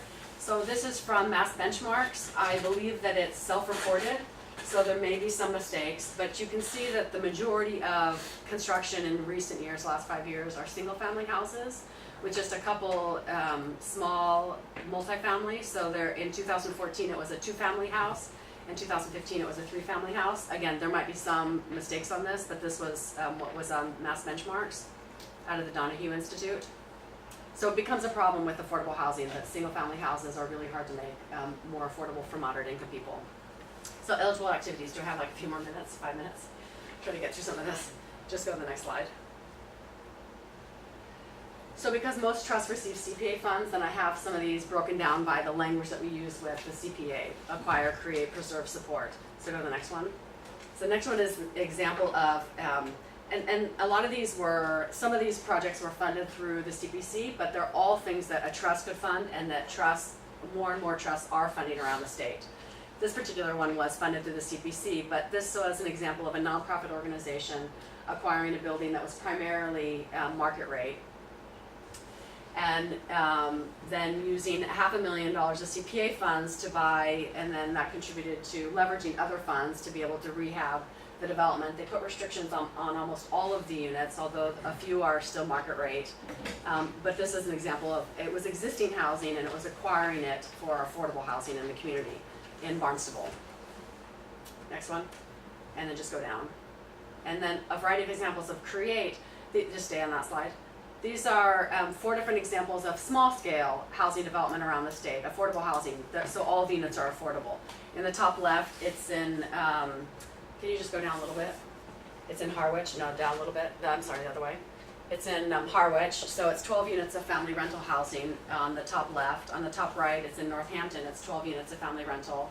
The bottom right is in Foxborough, 20 units. So I think that the Foxborough one is like 5 different buildings with four units in it or something like that. And then on the bottom left is in Amherst, it's Butternut Farm. So 26 units of family rental. And what I like to point out about this one is that there's so many stereotypes and assumptions about what affordable housing is or what it looks like. This is an example of, that's a much more common example of affordable housing these days, where the architect is being sensitive to the community. And so this is to look like a New England barn, and it's broken up into a variety of units. And then there are other buildings on the site that are in that kind of a scale to be sensitive to the climate in Amherst. That's much more a common kind of sensitivity with affordable housing today, or it can be. The next one. This is a development in Dennis on town-owned land. They put out an RFP, a request for proposals, to bring in developers. A nonprofit responded, built 27 units, townhouses. This is family rental housing. They received $475,000 in CPA funds. It's affordable for households earning up to 60% of the area at median income because low-income housing tax credits are in the deal, and low-income housing tax credits have a ceiling of 60% of the area median income. And you can see kind of the design of how that was built around that road. So you can go down. I put this in, you may not have any lots that would count as infill, but trying to get communities to think creatively if you do have any parcels that are infill. So this is Boston, and I know sometimes we say, oh, Boston's so huge and we don't have the capacity that Boston has, but some communities have in the more dense part of town, units that are, parcels that would be considered like infill, like maybe there was a house or a building there once and now there isn't anymore. And just getting a developer to build one house on one lot is extremely expensive, and you probably won't find that unless it's habitat. But by combining parcels, if you have enough, then there can be the density that then can create some housing to fill those parcels. So this particular design is a 2-family house, and I think the model for this one in Boston is that it would be sold to one family, and then they would have a rental unit, kind of like how we used to do, and is done less now because of all the condoing. So that I just bring that up as creativity. Let's think creatively about addressing some of the housing issues. And then you'll recognize the building on this slide. This is reusing existing buildings, and sometimes this can be less controversial in communities because it's not new construction, and it's oftentimes reusing a building that hasn't been used for a while, it's been underutilized. Sometimes there's a historic component to these buildings, not always. So on the left, the shoe shop place in Middleborough, that came online earlier this year. It had been a shoe factory, so there was a historic component to that one. It's now 25 units of rental housing for families. Stevens Corner is in North Andover, and that was a nursing home that hadn't been used in a while, so it wasn't historic, but now it's 42 units of housing, rental housing for families. That was done by a nonprofit organization. And then the Rockport High School apartments, which you know here, which had been a high school, and this has been done in many different communities, and now it's housing, age-restricted housing for seniors. And then preserve, when we talk about preserve with CPA funds or with trust, we are generally talking about preserving, gosh, I'm losing my words, expiring use. So restrictions, affordability restrictions that are going to expire. So if you go down, one example is in Amherst, the Rolling Green affordable units that were preserved. So this full development is 204 units of rental housing. 41 had been affordable, they've been restricted, but the financing was for 15 years, so the restrictions were only for 15 years, so these 41 units of affordable housing, it was going to expire. And the owner of the development wasn't interested in extending the restrictions, so the community was going to lose 41 really important moderate income rental units.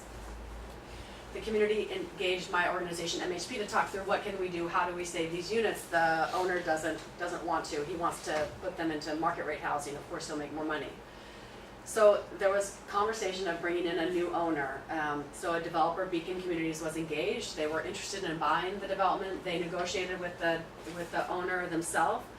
The community then bonded $1.25 million with CPA funds. So there is a distinction that trusts cannot bond the way that CPCs can bond, because trusts don't have the same kind of regular income where they can bond off of that. But this community put a bunch of CPA funds into the development to save these units. Now these units are saved in perpetuity. This is Cambridge, and I always hesitate to bring up Cambridge because they have so much money, so it can be overwhelming. But this was 32 units of family rental housing in 4 different buildings that the deed restrictions were going to expire. They put a bunch of CPA money in through the trust. A nonprofit was then able to acquire all 4 buildings, and if you do the math of dividing that amount by 32 units for Cambridge, it's actually a bargain just because the cost of housing in Cambridge is so astronomical. So now they have those units preserved in perpetuity, and I like to show it just because, of course, it's still a very big scale building for Rockport. But just to show that it's different kind of buildings, of course, in different communities that have restrictions, and that those can be preserved. And so if there are restrictions in this community, it's just something to keep an eye on if any of them are expiring, so you can step in and make sure they're not lost. And then support, there's a variety of ways that we can use funds under support, and this also holds for trusts. So it can be rent assistance, it can be pre-development, if there's a parcel that you need to do some pre-development work on before development. Buy-down programs are actually really creating a unit, and then down payment assistance can be an option. Go down. I'm going to quickly just talk about 2 buy-down programs that they can be structured in many different ways. So Sudbury has a home preservation program where their interest is that they have a problem with tear-downs, where more modest-sized houses, like ranch-style houses, are torn down for a McMansion, a really large house to be built. And it not only does it then decrease the supply of more modest kind of housing in the community, but then it also really breaks up older neighborhoods that have a certain style of housing. So their interest is to protect some of those more ranch style, modest houses. They search the market, they pay attention to the market. When a house like that comes online, they negotiate with the seller a sale price, a market rate sale price.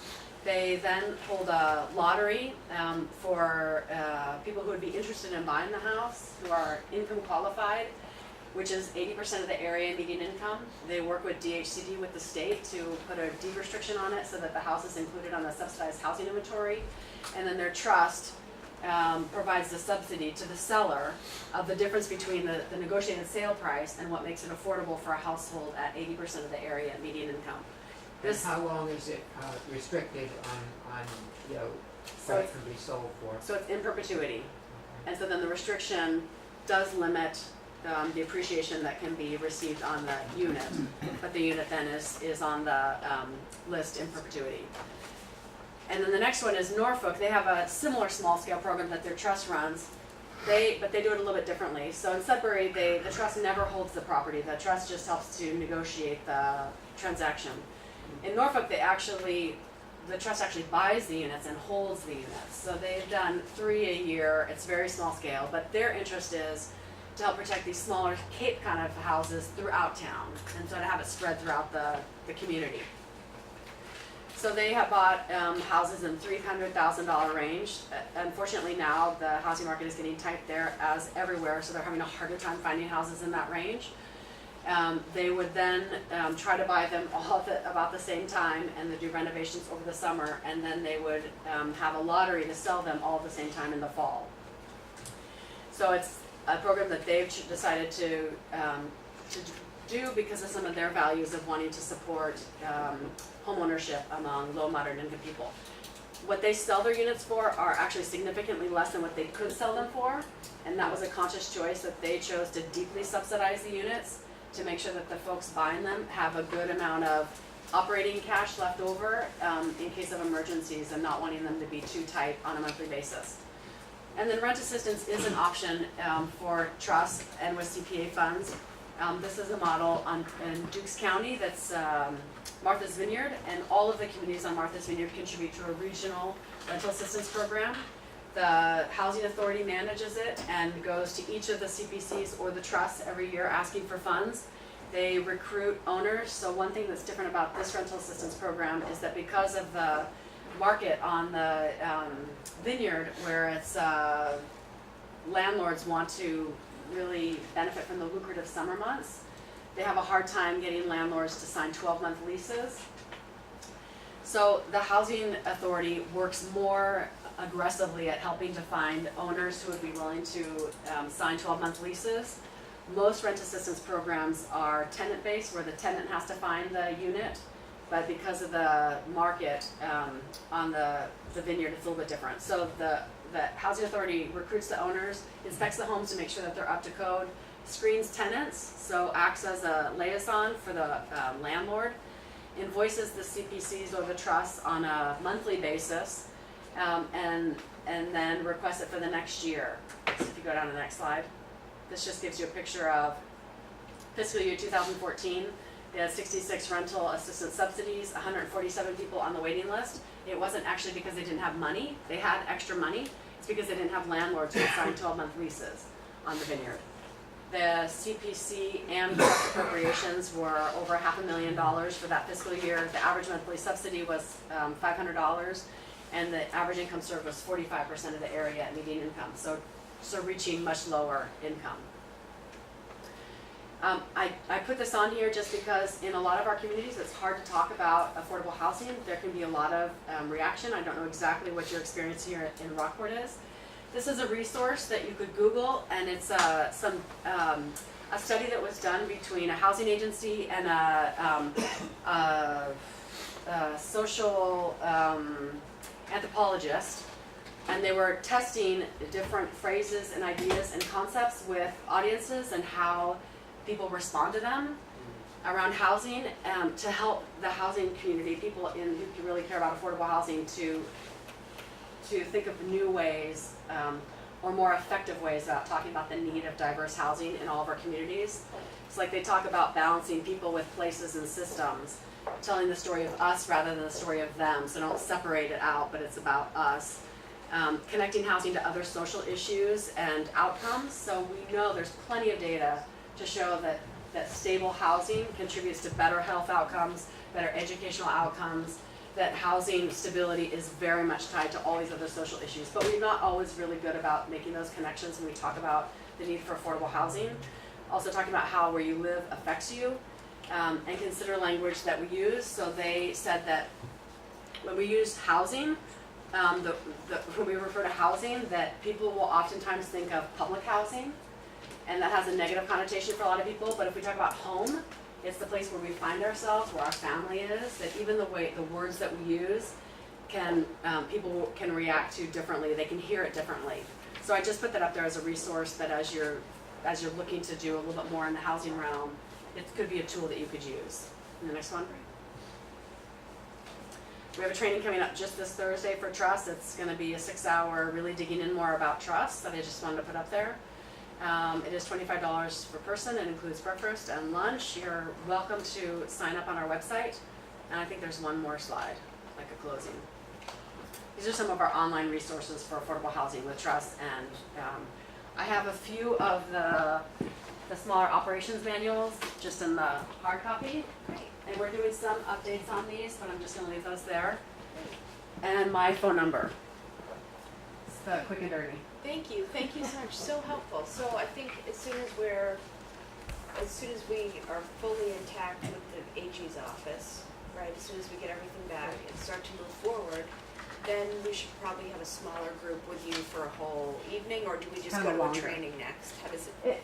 I Either could come way. back for a Okay. smaller group. We could do an hour and a half or 2 hours. We could dig in more question and Great. kind of just some more comprehensive kind of would be great. Especially when you have trustees appointed would be fantastic. Yeah, exactly. Yeah. That's what Yeah, I was just gonna suggest, Yeah. Yeah, I think Dawn. once we know who the trustees are, Yeah. you can just spend time with them. Yeah, probably. John has Yeah. got a question. Yeah, real quick, one of the things, and you kind of, there were a few different times you went through it, you alluded to it in there, and I think actually identified it. But how do you actually identify the current stock? What mechanism is in place to identify the current affordable housing stock that we have in town? So there's Linda may have some of that, but there's the state, DHCD, the housing agency, has the subsidized housing inventory list. So all the units that count for Rockport as affordable housing. So that's generally the list that communities use.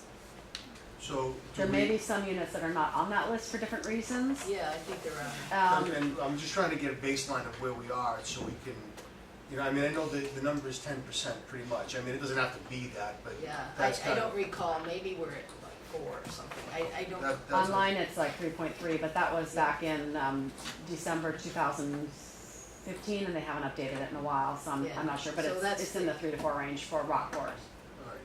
So the 10% that the state puts, that's really a baseline. It doesn't reflect the full need in the state or in any given community, but it's a baseline. So, yes. Okay. And there was a lot in there, but what are the creative ways outside of just that people are coming up with?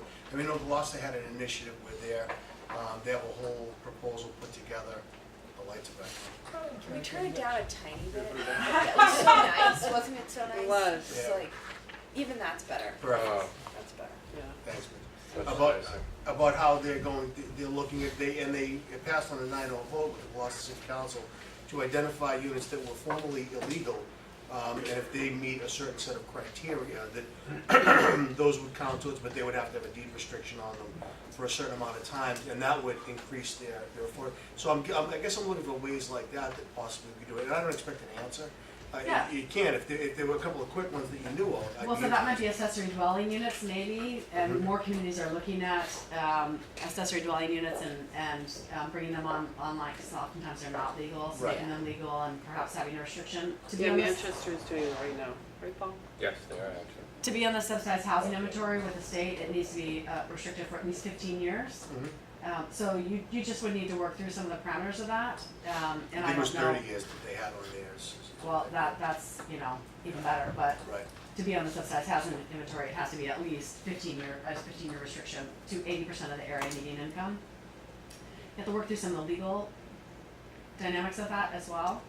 But one thing when you have the needs analysis, part of that may be looking at any potential municipal land that might be suitable for housing, or other land that might be suitable, or buildings. And so trying to use what you have is good. But you also want to think through staff that can support the trust to really work through this, because it's, of course, incredibly difficult to do it just as volunteers. So that's something to give some thought to. So then, for this particular community, then you can look at what might be the options. And when we come back, we can do more brainstorming around what other communities are doing as well. Good, thank you. Yeah. Thank you very much. Thank you so much. Nice to see you. I hope you don't hit any traffic going Oh no, it's always smooth sailing going back. Thank you again. Thank you. Okay, we're gonna just keep moving it because we're a little bit behind tonight. So I wanna skip over our minutes, updates, and administrative report and move on. We'll do that at the end. Move on to the action list. Yeah, we So- got We it. can You do can our read minute, me. yeah. If it's okay, I wanna move the 4 Long Beach renovation to the front, just because all those people were nice enough to wait to come back again this week. I don't want to make them wait till the tail end today. Are they in the hallway? No, Jonathan. Oh, Jonathan. Hey, Jonathan. Yeah, the Jonathan. There's 2 Jonathans. Just meet Jonathan Oh, and that, yeah. that Jonathan. Yes. Do you wanna come up front again? Oh, meet Jonathan. That was great. That was good. That's only in Rockport. Yeah. Only in Rockport, Yeah, right? just- What are the chances? I guess not. And I know we have to. You can join them up there, Jonathan. Paul's here Oh, tonight. no, Thanks, that's okay. Paul. Mark Jonathan is Plenty of Jonathans in there. So, or what you sent us, and I apologize, I should know this after like looking at so many of these, is the email you sent us a 3D rendering? Okay, Yeah. so we need to go back to, I mean, I hate to like, Right. we need to go back to requiring those again, because that was like incredibly helpful as soon as I saw that. As soon as I saw that, Ann went. Yeah, and then I just, these are the final renderings for the Okay. building as it's going to be, which is really what you should be requiring. Okay. I mean, having the zoning showing how it changes is good, but I think that. Can you just put that up on the, just hold it up Sure. on the table? So this is the views that are all the way around. The table is, you know, as it is, this being the rear, basically from number 1, and then from, you know, these are the 2 front views. So most of this is, like I say, is all existing. All we're really playing with is up here, which is an existing second floor. Right. I mean, we're not expanding the second floor to the footprint. We're not, you know, so, you know, we're all of the rules of Long Beach are completely encapsulated in here. Plus, we're also being, you know, good stewards of the land by not tearing down a building that doesn't need to be torn down. I actually like this one better because you can see what's there and then Right. the difference, Yeah, well, But that's nice too. yeah, well, I did that one too. Mm-hmm. Just so in case anybody didn't see that one. You know, these are the differences before and after. Right, Eileen? The motion was made and seconded, and then not voted on. So would it have to be remade tonight, the motion, or Just is reread that it. probably Did you safer? close it in any I don't way? think we closed anything, but, We just need to vote on it. We made the motion. Yeah. yeah, no, I just wonder what. Yeah, you can't carry it into this unless you made some date certain that continue it, so make it again. Right, so is it on our? Yes, I minutes? moved that Just before we start discussion. Would you like to start that? Yes, please. I move that the board approve the renovations of 4 Long Beach as requested by David McArdle, McArdle and Susan Walsh, and as depicted on a plan entitled Walsh Beach House, 4 Long Beach, Rockport, 2000, Massachusetts 01966, by Jonathan Weaver, dated August 21st, 2017, and as reviewed by the building inspector on September 18th, 2017. Second? Motion has been seconded. So, Jonathan Weaver, did you have anything else to add besides this? Yeah, Paul, did you want to make any comments on this? Well, I've reviewed the plans and I spoke to Jonathan and looked at them, and they are consistent with the Long Beach rules and regulations and similar projects that have been approved and done over the years in on the Long Beach area. Yeah. And Paul, if I may, is it your opinion that this house could be larger than what's proposed by right? Oh, yes. Sure. At the last meeting, I had asked for a site visit, and Jonathan was kind enough to oblige on that. We would all be visiting the property. I visited the property with all proper permissions signed and on file in the office, so that's all taken care of. We walked around the property, and I looked at it from different angles, of where the abutters were there and this property. And quite honestly, I find this in complete conformance with obviously town regulations, but more so with the neighborhood. It's tastefully done, it's not overly burdensome.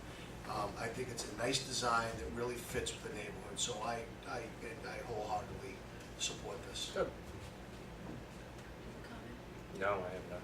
I No. feel very, very good about the fact that we spent a lot of time on this and did the right thing, and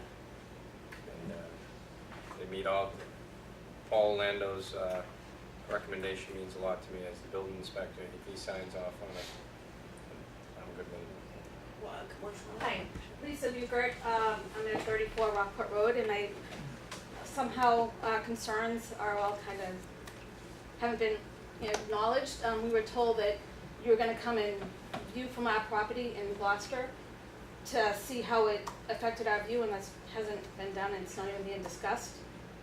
So I'm a little disappointed that we came here to thought we were going to have a further discussion, and tonight we took a couple of pictures of how it was going to affect our view, and it doesn't even impact us as much as it does some of the other residents, and so I don't know why all of a sudden we're not even being share.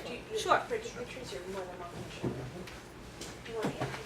Yeah, well, when I went out to the property, you're one of those, the condos. behind the fence with all of the pine trees in front of them, correct? Right. Okay. From the angle that I got and from what I saw, and here's the view here, again, I wasn't on your property, but from what I could see, and I walked the entire property and we took our time and really looked around, I didn't really see a negative impact. I mean, Wouldn't for be able what, to see it from the angle. This is from our fourth Yeah. floor, Yeah. and so Yeah.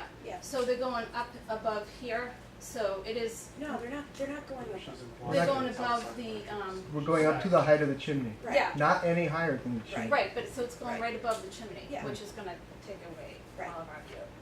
But only of where the house is, and they're not going past. They're not going No, past. but right. see, we still Yeah. have a view. My Yeah. other neighbors, that's the Yeah. only view they I know, have. I So understand. it's- I know. I yeah. understand totally. and that's, I mean, I think we're trying to be deferential to everything, but there's nothing that they're asking for that's out of the I know, bounds it's a of shame reason. though, because we live there year round and there's 6 months, and it's really a shame to, impact all 7 of us for 6 months' time.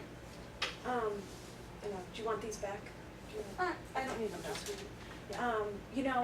It's interesting because I went down there. Actually, I live right behind. I live on Highview right behind, so I walk down almost every morning.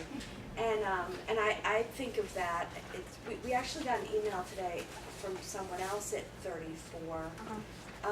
And we actually need to correct her because the email said if we had known when we bought the property that things could be changed on Long Beach, then we would have reconsidered. And I have no idea where they ever got that impression because there's no regulation against people renovating their property. They just have to follow within the regulations. Right. I personally, because the town owns the land, I feel like we are stewards of the land, and I think one of the indirect consequences of the higher rent, the rental rate, the land rental rates approaching market value, which they aren't even at market value, but one of them is people doing more renovations, which, is what it is. And so I personally think we need to look at the regulations a little bit more, because honestly, if everyone down there, if every cottage sold and everyone wanted to build to the max, personally, I think it would change the whole look down there. And I don't think it would be the area of town. I don't think it would be how we, want it to look. And I feel that way as a steward of the town. But the way the regulations are written now, I don't, and the fact that they have kept well under what they could do, and after seeing the 3D rendering and going down there, I think it's totally reasonable. It's very unfortunate to me. I mean, my house, when the leaves are down, if I look in between my 2 neighbors, I can see the water, on a February, like in the middle of February for a brief time. That's not to say that next week they couldn't build in between, which you know, would totally stick for me, and I totally get it, but the way that they're written now, and they aren't going to the max, so unfortunately, I think. But that's why we have regulations, and if we meet the regulations, then if the people meet the regulations, then they should be allowed to make those renovations. Can I just make one more point though? The property right next door that he was the architect for is 2 feet higher than it was supposed to, and that was able to go through. And so nothing was ever done about that, Well, but that that's- totally affected I the wasn't view. there for I wasn't there for that. I know, but Well, it I leaves think- concern. I would like them to, I'm sorry, that's a lie. For very simple, clear, it was checked with the building inspector, we've done everything. There's a rumor that we brought in tons of sand to raise the height. If there was sand brought in, it was after everything was measured well beforehand. And I think that proves the whole point that view rights in the state of Massachusetts are not a right. And you can't take away somebody's right to build that is a right, to protect somebody's right that isn't a right, period. I understand. And I think that, Paul, if you wouldn't mind, maybe you could just check the property next door again. I'm not sure when that was done. You can do territory. And, well, just, you know, and then obviously if you could just, you know, keep an eye on this when it is, you know, during construction, as you always do, but just to make sure of that. Do you have a brief comment? Sure. Rockport Road. Check the sand that's pushing down on our fence and knocking our fence over on 34 Rockport Road. It's really high. I mean, it's this high. Okay. Okay, We and it should, goes I don't right want up to get to too off topic here because. Okay, I'm just one saying, point he should be brought up made the is, sand. with respect to the sand that's on, this is packing the beach, that's been a long-term goal of the Rockport Conservation Commission, to get the sand to free flow. They've told everybody to rip out lawns, concrete, basements, everything to get the sand to free flow.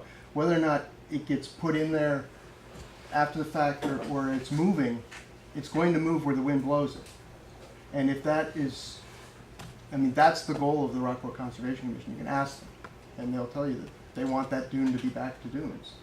And my feeling with the whole, when you're talking about the regulations, the selectmen regulations, I mean, I would like to see Long Beach have its own zoning district and pass this over to the zoning board of appeals, who, you know, if we could have the planning board amend the zoning bylaw to provide for that, because the zoning board of appeals is very well versed in looking at plans, determining congestion and density, and whether something is more beneficial or less to the neighborhood. What would fit in without. Yeah, I think mean, we that's a great just are idea. restricted to, well, we can't increase, you know, can't enlarge the footprint. We had a case not too long ago where, you know, actually the building was being moved and it was increasing the setbacks on some, so it was less congestion there, but there was nothing we could do because we can't allow them to change the footprint. So, I mean, I would like to see that happen in the future, get that out of this board and into a board that is experts in the area.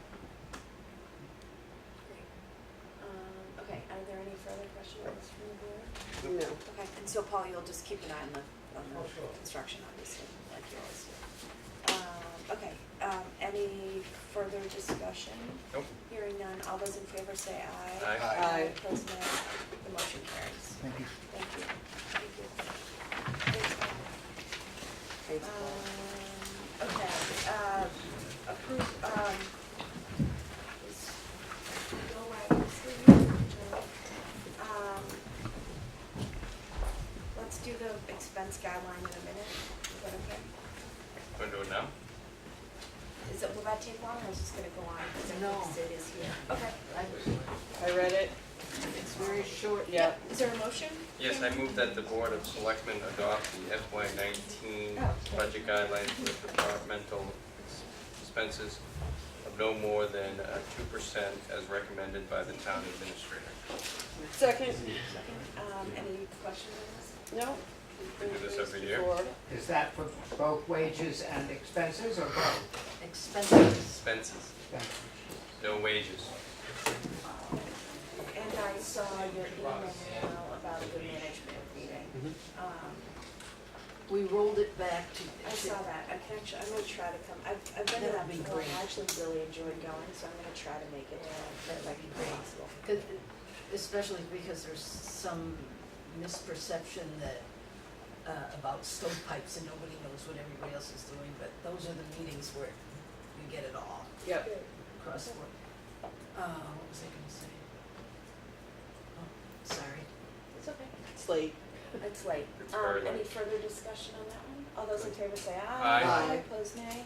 Motion carries. Next, require evidence of an active dog license in order to purchase parking and transfer station stickers. Yes, I move that the board resolve to require evidence of active dog licenses from citizens with unlicensed dogs in order to purchase parking and transfer station stickers. Second. Okay, motion has been made and seconded. What do you want to? Yes, there's actually a statute that doesn't allow you to do that. Oh, okay. Dr. Wedmore, is this the one you were here for? I'm sorry. Are you here for this one? Yes. Okay. Why do we have a dog? So Linda says there's a statute that says that that's not legal to do.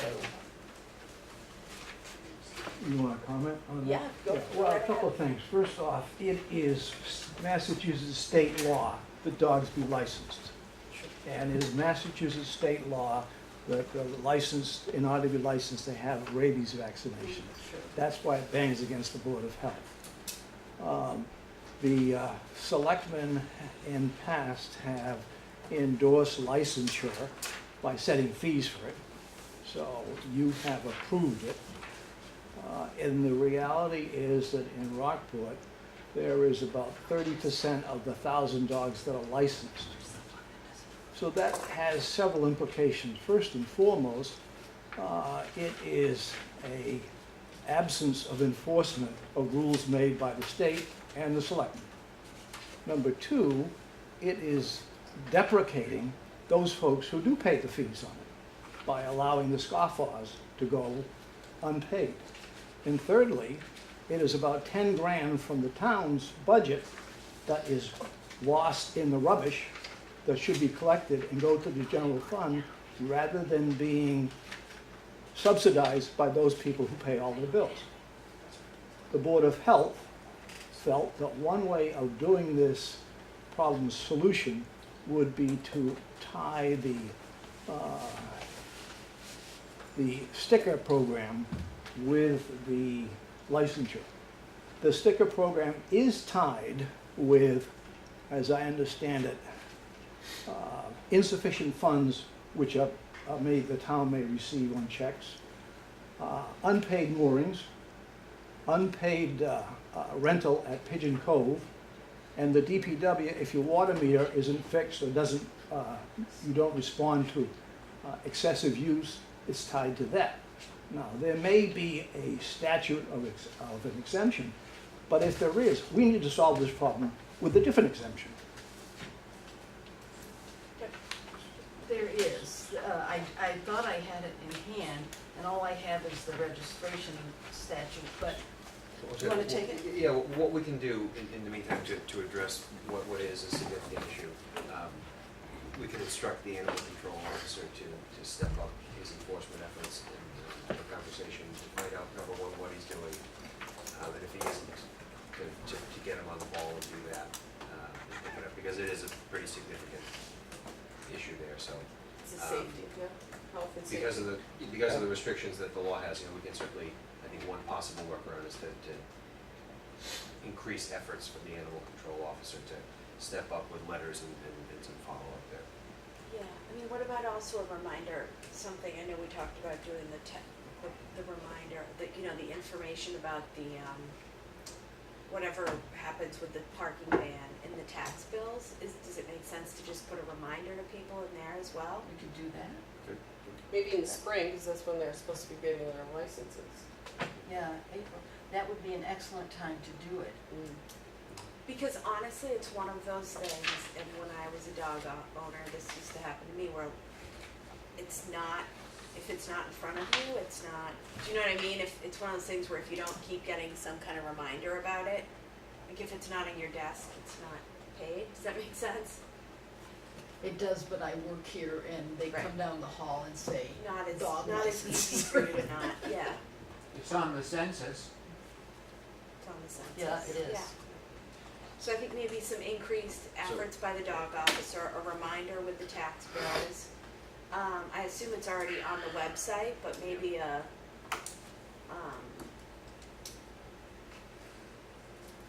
Yeah, I wish we could do that, and I don't know why. I mean, legally, we could tie the stickers to other things, but we can't tie that, we can't tie them to dog licenses, to blasting permits. I mean, there's like yeah. 6 or 7 things that There could be an obvious reason why. I mean, for instance, I don't have a dog anymore, so would you have me sign an affidavit indicating that I don't have a dog? Then I'd have to get a notarized affidavit. No, it just, Because it just, otherwise,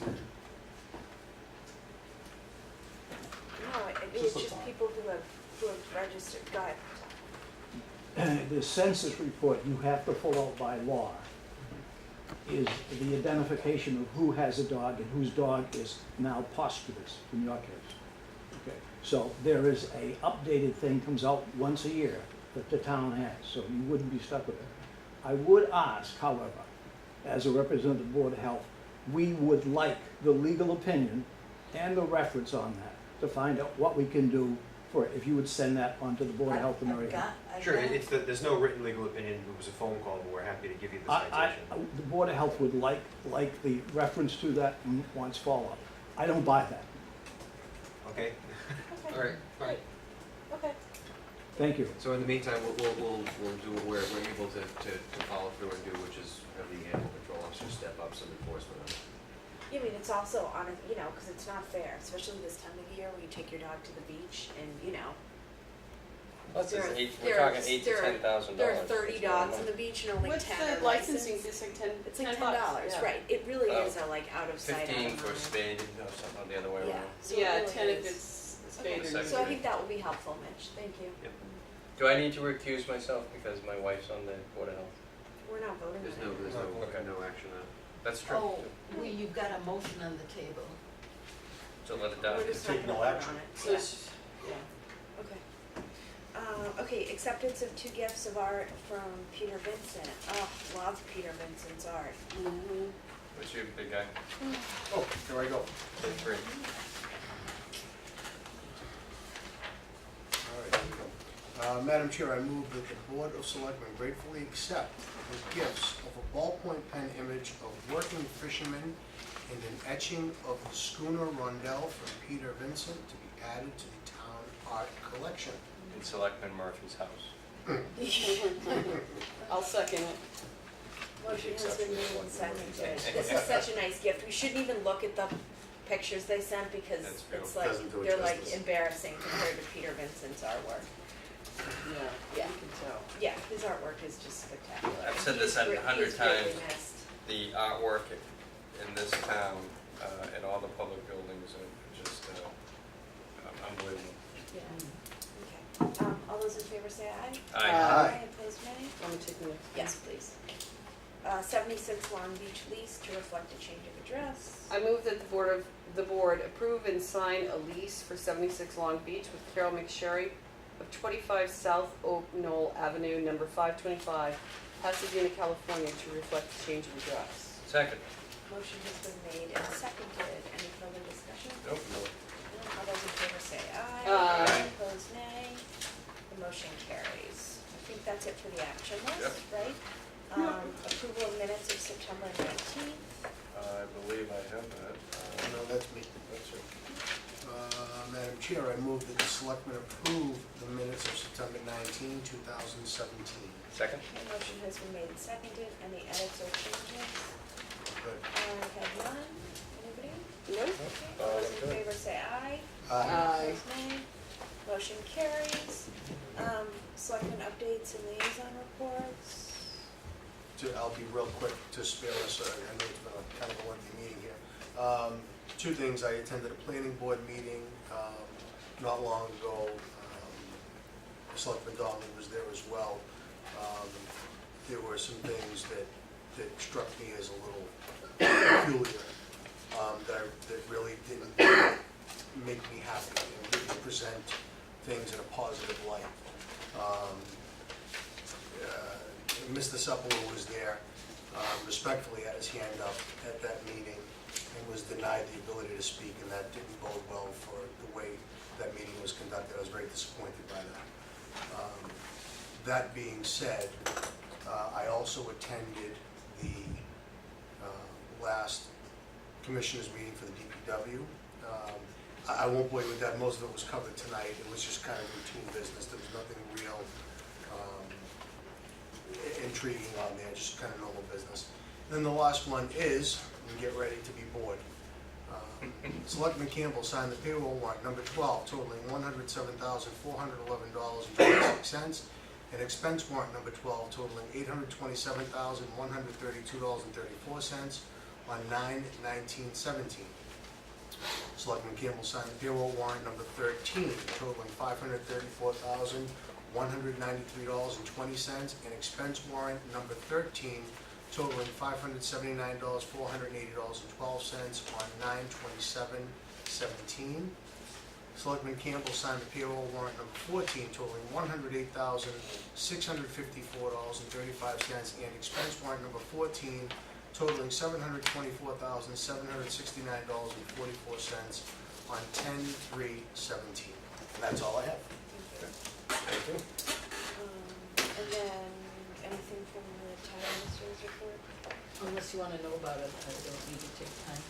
No, we read it. Okay, and then just as a note, our meeting schedule, so we have a meeting on the 17th, Yeah. and then we had a meeting on Halloween, but that doesn't make sense, we moved it So to we the week rolled it back a before. week. Does that work for everybody? Why can't we meet on Halloween? We'll come in costume. Yeah. We You could got do it little after your kids. curfew, Paul, right? Then I wanted to cancel Christmas. Okay, I think that's it for tonight, yeah. Is there a motion to adjourn? So moved. Second. All those in favor say aye. Aye. Opposed, nay.